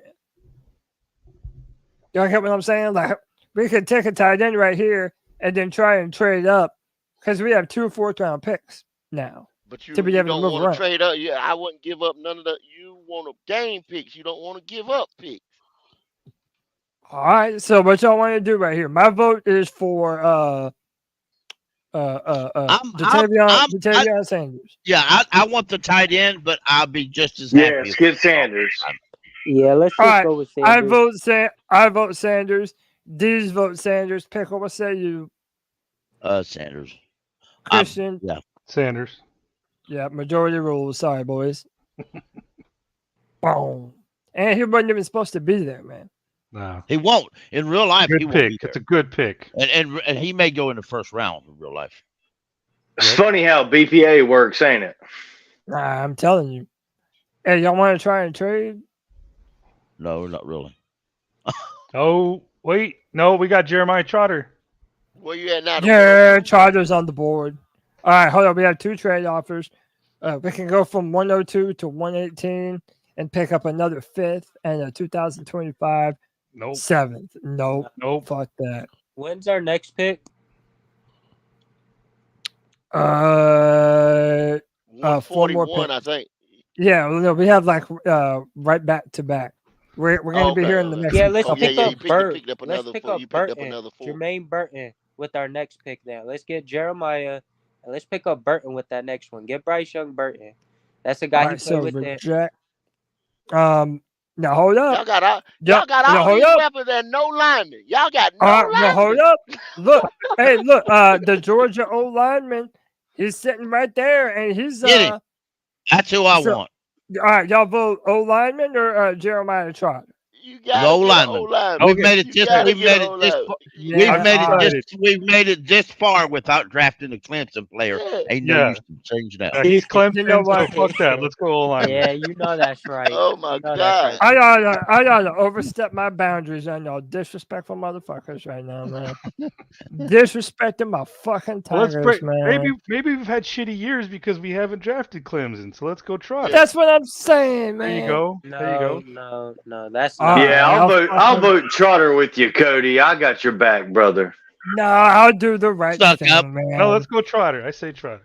No, we need. Hey, listen, go draft. You got to draft an offensive lineman in this draft. You actually need to draft about 4 offensive linemen. In this draft. Everybody vote. Christian, who you want? Fuck, dude, I don't know. Bro, you're on the spot. Pick one.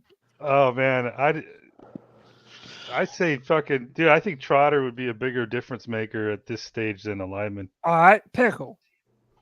Center. D's. Let's see. Christian took Trotter, so I'm gonna say Van Pran. There goes your BPA, huh? I like that. Hey! Trotter ain't the best player available. I already know what Ghost gonna say. Ghost gonna say O lineman. Well, Yeah, according to that website. Yeah, but think about it, Cody. Look at the draft. And y'all drafted this thing because of Bryce. Y'all did this draft right here because of Bryce. Yeah. You ain't got Troy Frank, you ain't got him a weapon, then you ain't got him a tight end. Because of Bryce. But you failed to help Bryce. You still ain't got him nobody in front of him blocking. Yeah. So you failed to help the boy. I think I'm on Cedric Van Pran, man. JJ, what say you, man? I'll take Trotter. I think the contracts for our linemen hold us back from really being able to get in our bag with young linemen. So I think Pickle, you said Trotter or Van Pran. You said Van Pran. All right, so the majority rule is Van Pran. It is. Damn, man. Damn. You had your chance, Cody. I know, but Goat's right. If this is the offensive draft, this is the offensive draft. And by the way, this is the first one that we're doing. You know we're going to do some more. All right. I wanted the center from West Virginia with the 33rd pick, but y'all had to trade it. All right, look. Now Trey Benson, running back on the board. What y'all want to do here, man? Man, I'm looking at Bryce's old teammate right there. He's a speedster. He's a kind of a slot guy. He's a little smaller, but I mean, like, you got to think he's just he's a better playmaking version of like Adam Thielen at this point in his career. He's got chemistry with the guy. He would be an immediate impact for Bryce Young in terms of confidence. You know, I feel like he'd be a guy right there, and he's crazy fast. Click on the O line, Cody. I could have sworn Burt ran like a 4.3, 4.4. Hey, that Zenter dude's there still. But he broke get him. Get him. You're trying to double up on guard? Yeah. He broke get his him. leg. Yeah, I know. But that's why Zach Zenter's goat though. Yeah, that's why he's a 4th round pick. Will Shipley and this bitch. Jermaine Burton. Really? 6 foot 196. Yeah, dude. Ran really, a 4.45. Where you ran? 4.45. And how much? How much does he weigh? 6 foot 196. And we're talking about who? Burton? Yeah, Jermaine Burton. Oh, okay. My vote is probably for Zenter. If I'm being real. What was unless y'all want to look at my fault. What'd you say his 40 was? 4.45. All right, bet. That's not terrible. Kid Stover, Will Shipley, Zach Zenter. I mean, we could double dip on O-line if y'all want. We can also get another corner. That would be see right there. See what I told y'all? K Stover still here. Yep. Yeah. See what I told y'all? What's our number of picks? K Stover still here. I mean, I see it, but for a tight end, yeah. But this ain't 65. Yeah, we got Sanders. Yeah, but what I'm saying is, you'd have Cave Stover. What's that other dude? God damn. Nah, because we was looking at Cedric. You mean a tight end? Yeah, but I'm saying it's going to be watching now. When this draft come out, realistically, we got 2 4th rounders. Yeah. That's when I would go in there and get the tight end called Cade Stover, and it's another guy that I had been looking at. Go to tight ends right quick. Just for shits and giggles. That's it right there. Cade Stover. What's that boy name? I looked at the tight ends too, dude. No, he ain't here right now. Theo Johnson, Benson. No. There's another tight end. Benson. Yeah. Because that's who Benson. That's him. Benson. Yep. Yeah, he's 6'4", 250. Yeah. That's kind of undersized. And he got hands. Well, he got 9.5-inch hands. Yeah. I mean, we still picked up the same. He ran a 4.68. So, we still picked up the same old lineman that we were looking to pick when we picked the tight end. So, I mean, we still got it, man. My vote is double dip. I said get another guard. Well, what I'd have done, like I said, I'm looking at this right here to go in the trenches because that's where we're getting beat at. Right. You see what I'm saying? That's what in real life, that's where we're getting beat at, y'all, at the point of attack. Yeah. All right, We're I'm not voting pushing for nobody around. We're not a physical team right now. I mean, I'll look by it the up. way, also, Michigan, they by far and away had the best O-line in football this year. They did. Like, You're straight right. up. Oh yeah, dude, Zinter's he's going to be awesome if he's healthy. If he comes back, that's the thing right Well, there, D. all right. That's it. I If he's would healthy. still do it and let him battle it out with Chandler Zavala. Yeah, I mean, and let him heal up. I mean, definitely like that. Yeah, he'll win. He'll probably win that battle with your leg broke. My vote is for Zach. I'm voting Zach Zenner. Hey, Zach is a great pick right here. How can we not say the Carolina Panthers don't need depth at guard? Along with that, like the tight end, that guy from Washington, that's kind of reaching right here, in my opinion, GOAT. I understand if you like the player, that's cool. I'll probably like him too if I researched him. But Zach's got to be the way to go right here, Cody. Yeah, no, I'm talking about like in real life. See, let's just say we didn't trade. Realistically, we'll have the 141. If one of those guys was there at the 141, you see what I'm saying? You get them then because one of them is supposed to go like in the 90s, 95, something like that, and another one is supposed to go like 136. So if one of those guys are there at 141, I take them. Yeah. So are we in agreements about Zach Zenner right here, though? Yeah, I take Zach. Man, all right. No, I just the whole reason we moving on from Corbett is because of his injury history. I don't know how well he's gonna pan out. That's just I don't know, but man, breaking your leg is something serious. Remember old buddy that plays for the Chiefs now, who's an All-Pro? He fell to the 6th round because he had a heart condition or he failed his medicals or some shit. Hey, sometimes good is you just talking about good. Trey Smith? Yeah, Trey Smith. Yeah, according to what I'm reading just now, Zenner was at the combine, and he did everything but participate in the workouts, of course. But the medical people said he'll be ready in a month. Yeah. He said his doctor said he'll be good in a month, and his medical people said he's good in a month. He cleared it medically really good, and they're saying according to this article, before that he says Zenner was projected to be a borderline 1st round pick by multiple experts before his injury. Oh, we're doing it. We're doing it. Yeah, he was an amazing. And you know what? And you know what? Eric donated $2 just to say Zinter build the wall. So that's what we're gonna do.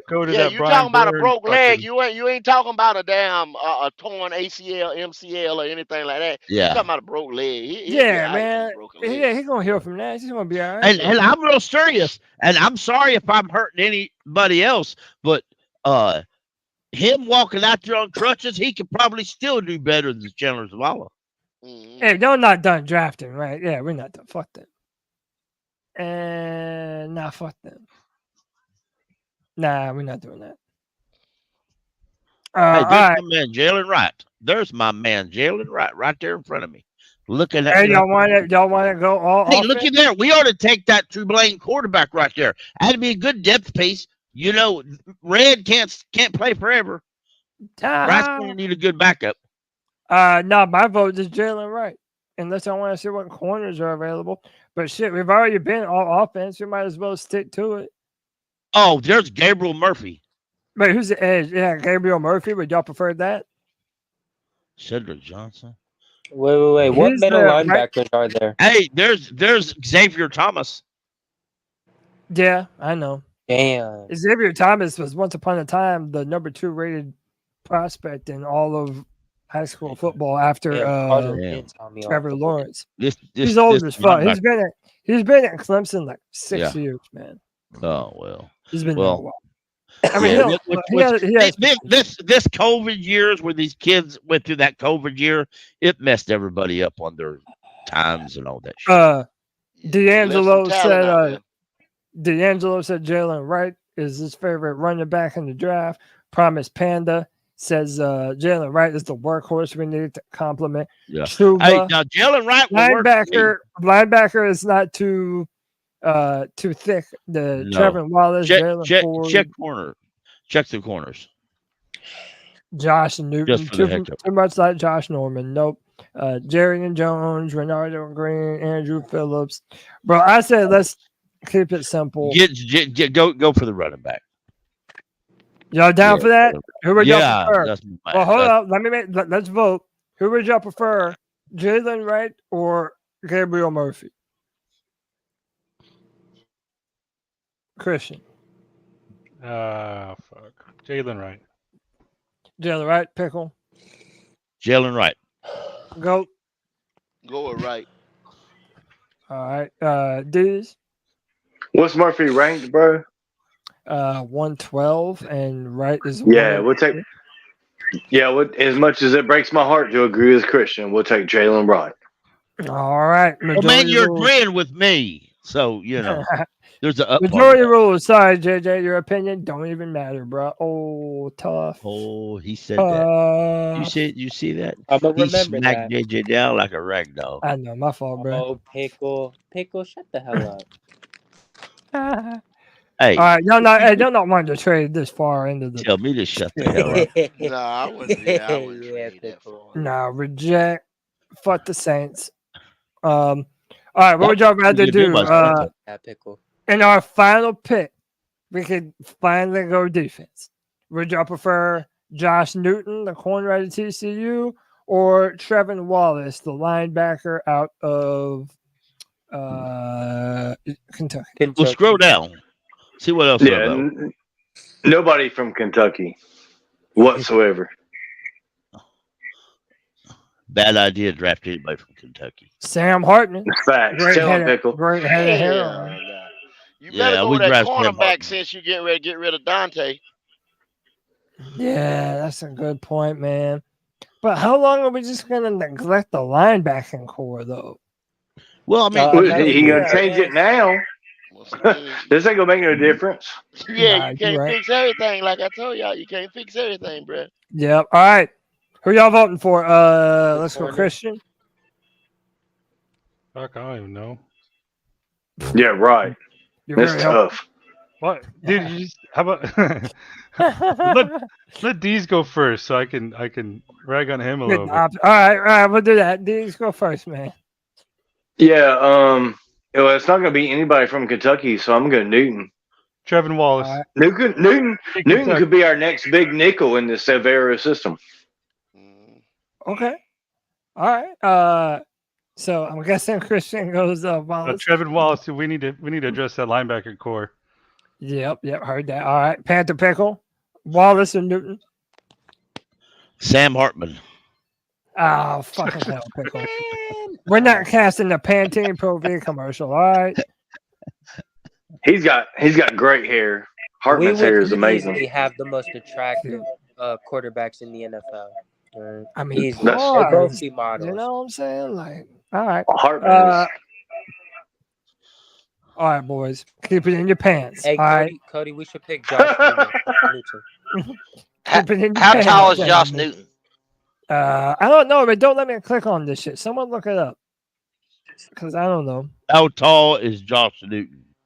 All right, hang on. Let me look him up. I mean, it's if he's like 5'11", if he's 5'11", hell no. He's Josh Newton is 5'11" and what I just say? What I just say? Hey, listen here. No. He's same size Bryce. All right, he's 5'11", 190 pounds. All right, look up Trevin Wallace. No, he can't be. Since we're doing he it, can't be a physical. If he's 5'11" too, no. Who you want to look up? Trevin Wallace, Trevin.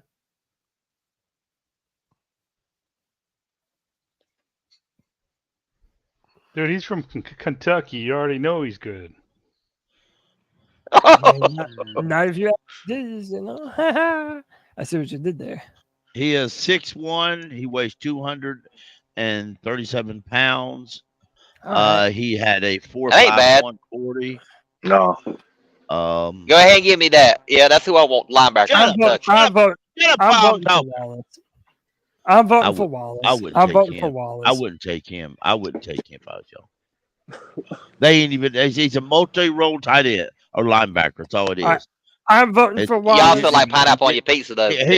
Yeah, well, he didn't even play. Yeah, Because that's the best way to eat it, I'm Jacob. voting. I'm gonna Jake. I'm gonna unwish you a happy birthday, smart ass. Oh, damn, Pickle. No, you didn't. Now you pissed me off. Now I was hoping you were going to get some ice cream. All I right, am, but I give it let me go to JJ. JJ, get your opinion in before it don't count no more. Go ahead, JJ. Wow. See, I put you ahead of the queue, bro. No shit, no. We're cutting Josh Dante Newton. Jackson, and it's time to stop relying on J.C. Horn to be the only guy when he can't stay healthy. So we gotta get playmakers back there. So I think we're 2 for 2. Go. What you say, Newton? Damn, I don't really like his measurables is killing me. I I know. don't eat too little, But man. he's short. Damn. I know. Hang on. Let's who's he calling short, though? The linebacker? We don't. Now, wait a minute. This is a late pick. We can take whoever the hell we want to. Click on the D line. Well, this is the corners. Do y'all know any of these names more? There's somebody from Tennessee. Jerry and Jones is a name. Look here. There's somebody from Michigan. You can't go wrong when you click on the Michigan guy. I was about to say. Have we drafted a Clemson player yet? Pickle? Damn, Pickle. No, we ain't drafted no Clemson players. Go ahead and find you one, then. I don't give a fuck who it is. It could be a long snapper. Go ahead. Just for you, Cody. Just for you. Let me find that boy. Let me find that guy that predicted boy. at 250 something. You might as well get him as a UDFA. Damn, we ain't even got no more Clemson players in this motherfucker, bro.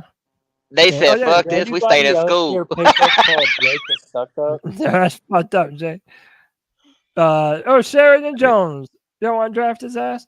I'll do it. Let's do it. Sounds good. He's a corner. Y'all ready? You might as well get you. That man probably like 5'8". At 267, you get UDFA, man. You get him as an undrafted free agent. All right. So what y'all want to do, man? Go back to D line, like Pickle said.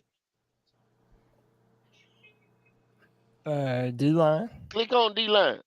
Gabe Hall, Keith Randolph, Marcus Harris, Jordan Jefferson, Evan Anderson.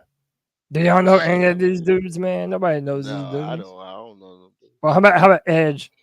Oh, Xavier Thomas. Boom. There you go. Y'all for it? He's a potential pick. He's a potential pick. And he's an outside linebacker edge that we're going to end up needing, bro. Hell yeah. We're drafting Xavier Thomas. That man probably like 27 years old. Oh, it's over, boys. I drafted his ass. He probably is. I hope White Chocolate 30 years old. Oh, we have one more. Y'all trying to now? Fuck trades, man. Did y'all hear about that tight end that's staying in college for his 8th year? There's a tight end in college that's going for his 8th season, dude, in college. Who y'all want to draft, man? We should pick our next Jamie Robinson, Jamie Robinson, another one of those. But that's a safety. But we have a safety here. That Darian Taylor Demerson. I ain't never heard that guy in my life. John Edwards, Sam Hartman is still on the board. Xavier Thomas is 6'2", 244 pounds. Did y'all draft any tight ends? He weighs more than 244. Yeah, we got Sanders. Whatever website told you that, that's false. Dude, Sanders is good. He's a great tight end. What y'all want to do? Click on wide receiver. What's that defensive line look Well, like? it don't matter. Just leave it there. Whoever's got the fastest 40, draft them now. Add CS, you can't. All right, let's do Jerry and Jones since we took the linebacker last time. No, he's from Florida. You can't take anybody from Florida. They suck. Damn. Not as bad as Kentucky, though. I'm doing it, man. Hey, man, I've never really had a favorite college team, but Kentucky's sounding pretty good right now. Sam Hartman. Hey, Sam Hartman's still available. Hey, there's a punter. We need a punter to replace the old man. Pick, what you get excited about a damn punter? Hey, if y'all look up if y'all look up Hecker's average punt, he was middle of the pack, dude. He really wasn't even that good. There's AJ Barner. We need another Barner on this team, y'all. We ain't gonna have one. Y'all see what White Chocolate said in the chat? He trying to call us Scott Fitter. Scott Fitter can never be us, man. Yo, Kev, shut up. You're not even in here doing this draft, man. You ain't even participating in this. So what the hell are you He's just mad because we didn't draft anybody from South Carolina. Yeah, bro. Nobody wants to. Whoa, there's Frank Gore Jr. Hey, there's Frank Gore Jr. Hey, chat people are people too. They count. They matter. Except for Kevin. Except for Kevin. Yeah, except for Kevin. They count. Just not as much. Give me a minute and I'll kick him out. Then he won't count. All right. They're suggesting D-line, Keith Randall Jr. But what y'all want to do? Frank Gore Jr. right there. Let's get you. All right, Frank Gore going once. Yeah, go ahead. Go ahead. I want to look up Keith Randall. Yeah, take him. It's done. He was 5'8", dude. He's small. He's very small. Yeah, but he's good. Oh, but he's a beast. He's a beast. Don't get me wrong. He is. Yeah, he is. Small but mighty, just like the C3 Panthers podcast. Y'all know the hell you're gonna get. Well, you drafted 2 running backs for. Mike Tolbert wasn't big, right? Pickle? He was like less than 6 foot. No. Yeah, he was short. But he weighed about 350. Oh, dude, he was big. He was wide. Right. He was wide. He was bowling ball. All right, man. I think we did all right. Oh, dude, if we get that draft, oh my God. Oh yeah, we did enough. Yeah. Troy Franklin, Jatavion Sanders, Cedric Van Pran, Zach Zenter, Jalen Wright. Bro. Yeah, Kevin, shut your... Yeah, get out of here. Xavier Thomas. My bad on Zenter, though. Why was Zenter so bad? Yeah, we reached for Zenter is what it was. Well, but it was just because of the injury. He used to be a first round. He used to be considered a first round, you know? Yes. So I think we did all right. Yeah, it was Xavier that's a good draft. But we did a damn good ass draft, Pickle man. said Zenter was back on his feet at the combine. Yeah. I was like, all right. Yeah, he was. Yeah, he'll be It's ready to not a go in a month. So that's good. I'd save that one, That's Cody, good for if him, you can. I did. I definitely Nice. did. This is C3 Hey, Cody. Friday Free for All mock number 1. You ought to pull up that draft I did the other day. I did hear that you weren't a part of. That was a good draft. Man, that shit was so unlikely though, Pickle. Yeah, well, they're all unlikely. They're all unlikely. Hey, so can you trade Burns in this mock draft site? It didn't let me. Pickle did. Pickle did. You're damn right I did. I did it Oh yeah, I multiple know on Pickles one, but not on Cody's. I just like to see what I'm everyone's mad at thinking. that shit. I'm mad at that shit. I do. What'd you get for him, Pickle? What'd you get for him? You don't want to know, man. I got a first. I ended up getting a first. I got the Dallas Cowboys. No, I got the Pittsburgh. Hell, I got the Dallas Cowboys pick. Then I traded back. I got the Pittsburgh pick.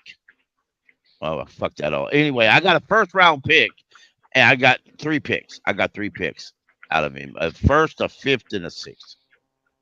Oh, damn. Okay. But then I traded back on the first pick. Once the pick I gave was the Rams. That's who it was. And then I traded back again 1 spot, and I picked up 2 other picks. So look, final time, our official first Friday free for all mock draft of the 2024 season. Troy Franklin, wide receiver, Jatavion Sanders at tight end, Cedric Van Pran at O-line, Zach Zenter from Michigan at O-line, Jalen Wright from Tennessee running back, Xavier Thomas, edge out of Clemson, Jerry Jones, corner out of Florida, and Frank Gore, running back out of Southern Miss. Oh, shit. That's nasty. Absolute nasty. Look who wants to jump in at the very last minute just to talk shit to somebody. Bring back Scott. Bring back Scott. God. That's why we draft your wide receiver. I literally just got for it. Okay, I'm gonna have to jump off. I'm gonna have to jump off with you. Yeah, we about to. Well, hey, tell me your final words, man, because we're about to jump off of here too, man. Hey, like I said, like we always say, Keep pounding done went to keep praying. Y'all do y'all thing. Appreciate Cody, you, why bro. don't you use the PFF thing I gave you? No doubt. I'll see Oh, I y'all on the forgot. next one. All right, go. Appreciate you. Peace, Stay brother. easy, go. Right. Take it easy, go. Kev, I honestly forgot all about that shit. If I'm being real. Yeah. You could trade players. Well, next time we'll do it on PFF. Maybe that's something we'll do. Maybe we'll try and find a different mock Does draft PFF simulator every time. does PFF allow you to click and see a profile of the person? Yeah. They even do Right, so- analysts of like what the weakness is, what the strength is on certain Yeah, players. I think I looked at PFFs last year. Some I think players I they saw don't that have last anything written for them. All right, man. Yeah. Look, we're gonna get everybody's final words. Kevin, even though you just came in here, give me your final fucking words, bro. Nah, I have nothing. No, that's not an option. Just say something. I'm about to go to the bar and get drunk. Yay, Irish people. Dude, what a degenerate, man. Fucking The biggest degenerate. degeneration. All Suck right, it. Jake the Snake. Once again, happy birthday, brother. Happy Birthday, 27th. Appreciate you, brother. Have a great Hell one, yeah. man. Hope you had fun today, man. Oh yeah, happy And, birthday, Oh, Jake. definitely. Yeah, that's my final word. Thank you. Yeah, Nah, man, I what's just your want final to word say, for the show, man? okay, well, my final thoughts is aliens are real. Aliens are real, just so y'all know. For sure. And much love to all y'all. I hope Mike Tyson beats the fuck out of Logan Paul, or Jake Paul, I should say. I hope that happens. But it is a money racket, so who knows what's going to happen. And I just want to say keep pounding. That's about it. Keep pounding, man. Appreciate you. Happy birthday, Jake. Yeah, happy birthday. Appreciate you, man. y'all. All right, my man, JJ. I was just joking, man. Your opinion always matters to me, JJ. Don't ever let anybody tell you it don't, bro. All right. Line that. Oh yeah, Pickle. You know what? That's why your camera off right now. All right, no, it's the JJ. Friday free for all, man. It's JJ. You know who it was. I kept lagging and having connection issues. I have to rejoin every now and then. So I don't know if y'all heard me the whole night or heard me loud and clear, but I hope y'all did. Yeah. No, we should have picked Sweat. I'm not gonna lie. But yeah, I hope everyone has a great weekend. Tune in on X on them C3 Spaces.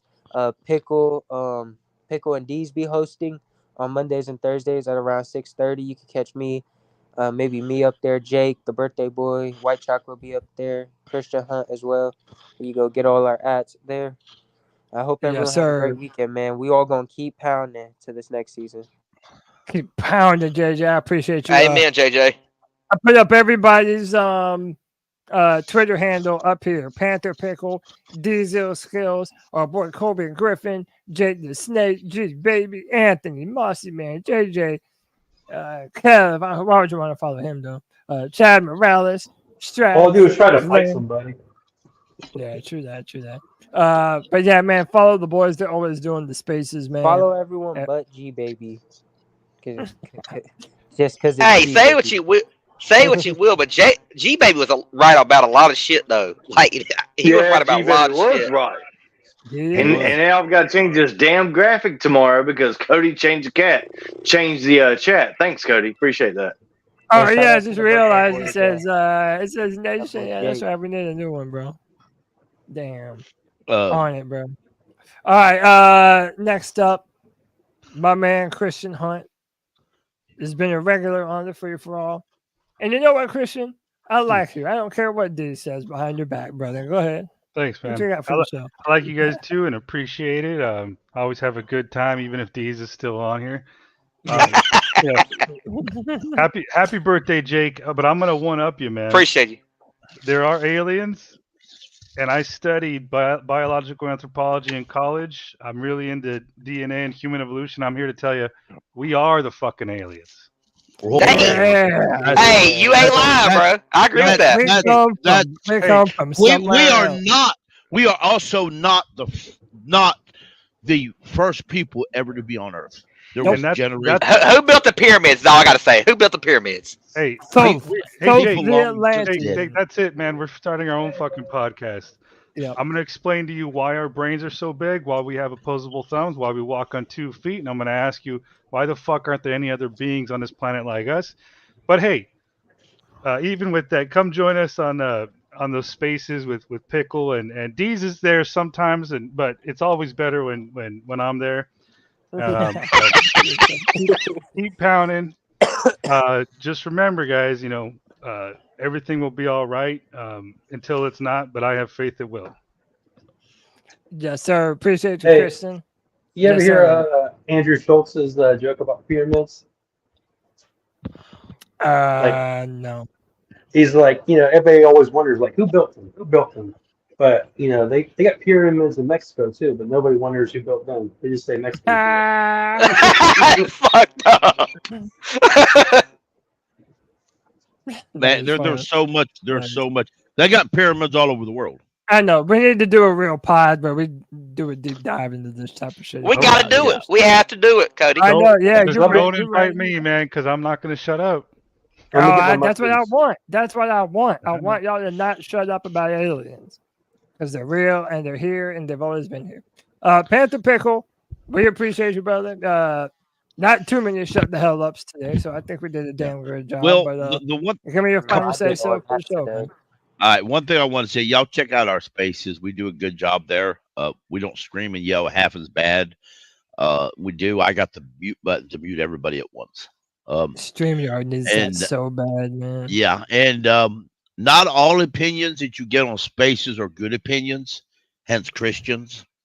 But some opinions are overrated opinions. But some opinions are massively overstated, like JJ's. And some of them don't have a lot of opinions, but he laughs a lot, so he's entertaining, like Jake. White chocolate does pop in sometimes, but it generally comes in, makes a snide comment, then pops out. So, there's that. You always like them guys that pop in and pop out. Then you look at Deez, and he's a good guy, and he comes in, and he loves to share and makes designs, and he's really good. But, he's still just Deez. So, then you know, the best thing I ever was. I'm always right. You know that. And, all right. You know what? Hey, real quick, if I wasn't getting his brotherly love, it'd probably be because I'm just a jag. So I appreciate it. Christian, the next time you pop into spaces and you find yourself muted, check your audio. It's probably not your audio, but we're going to tell you it is.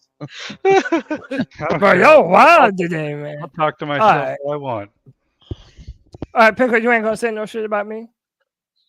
Oh, yeah. The guy that gets on. Now, Cody don't come in spaces a lot. He just got other things he'd rather do. But he does. He actually goes to. Nobody gives a damn, Pickle. Damn! Shut the hell up. He just pulled the rock.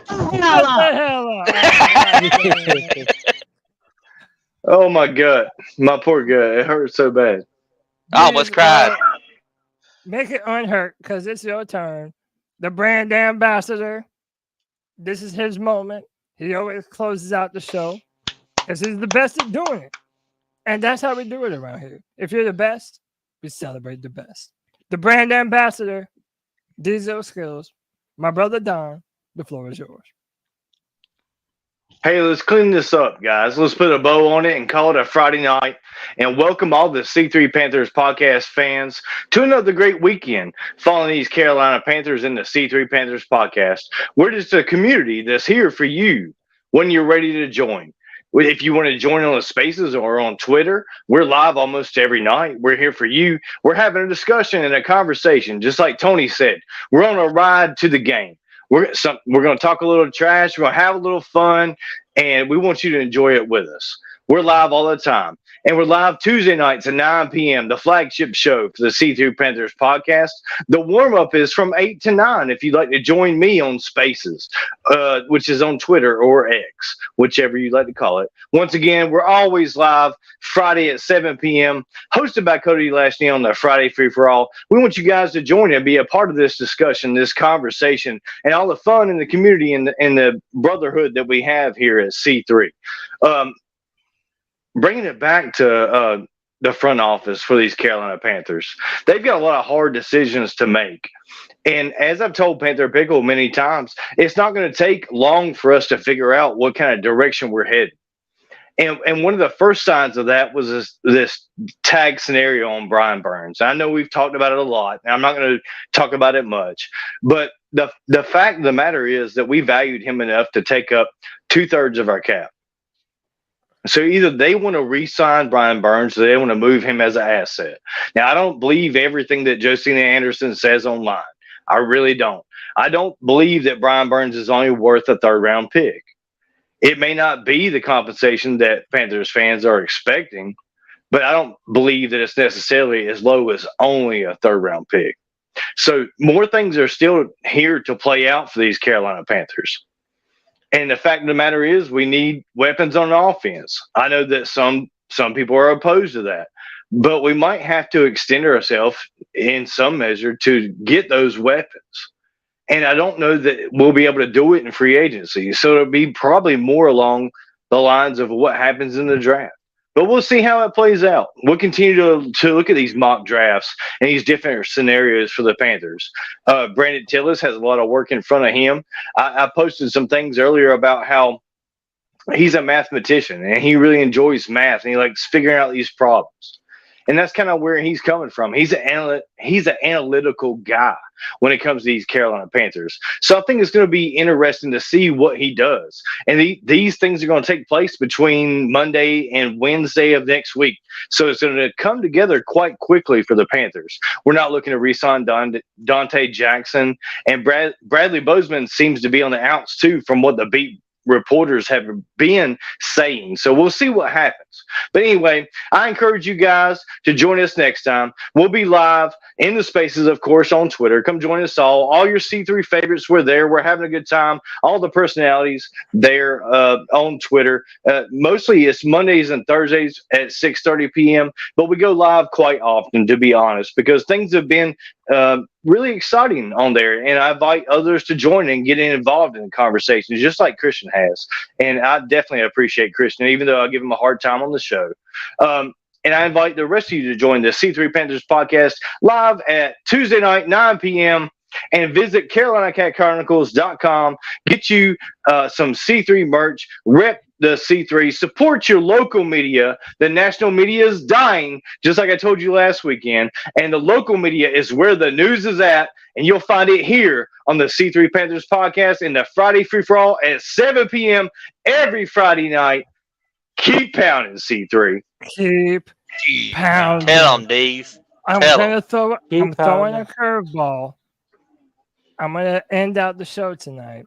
If you notice, my background has been a little bit different. Dragon Ball and Dragon Ball Z had a huge influence in my life as a young man. And it was just announced that Akira Toriyama passed away.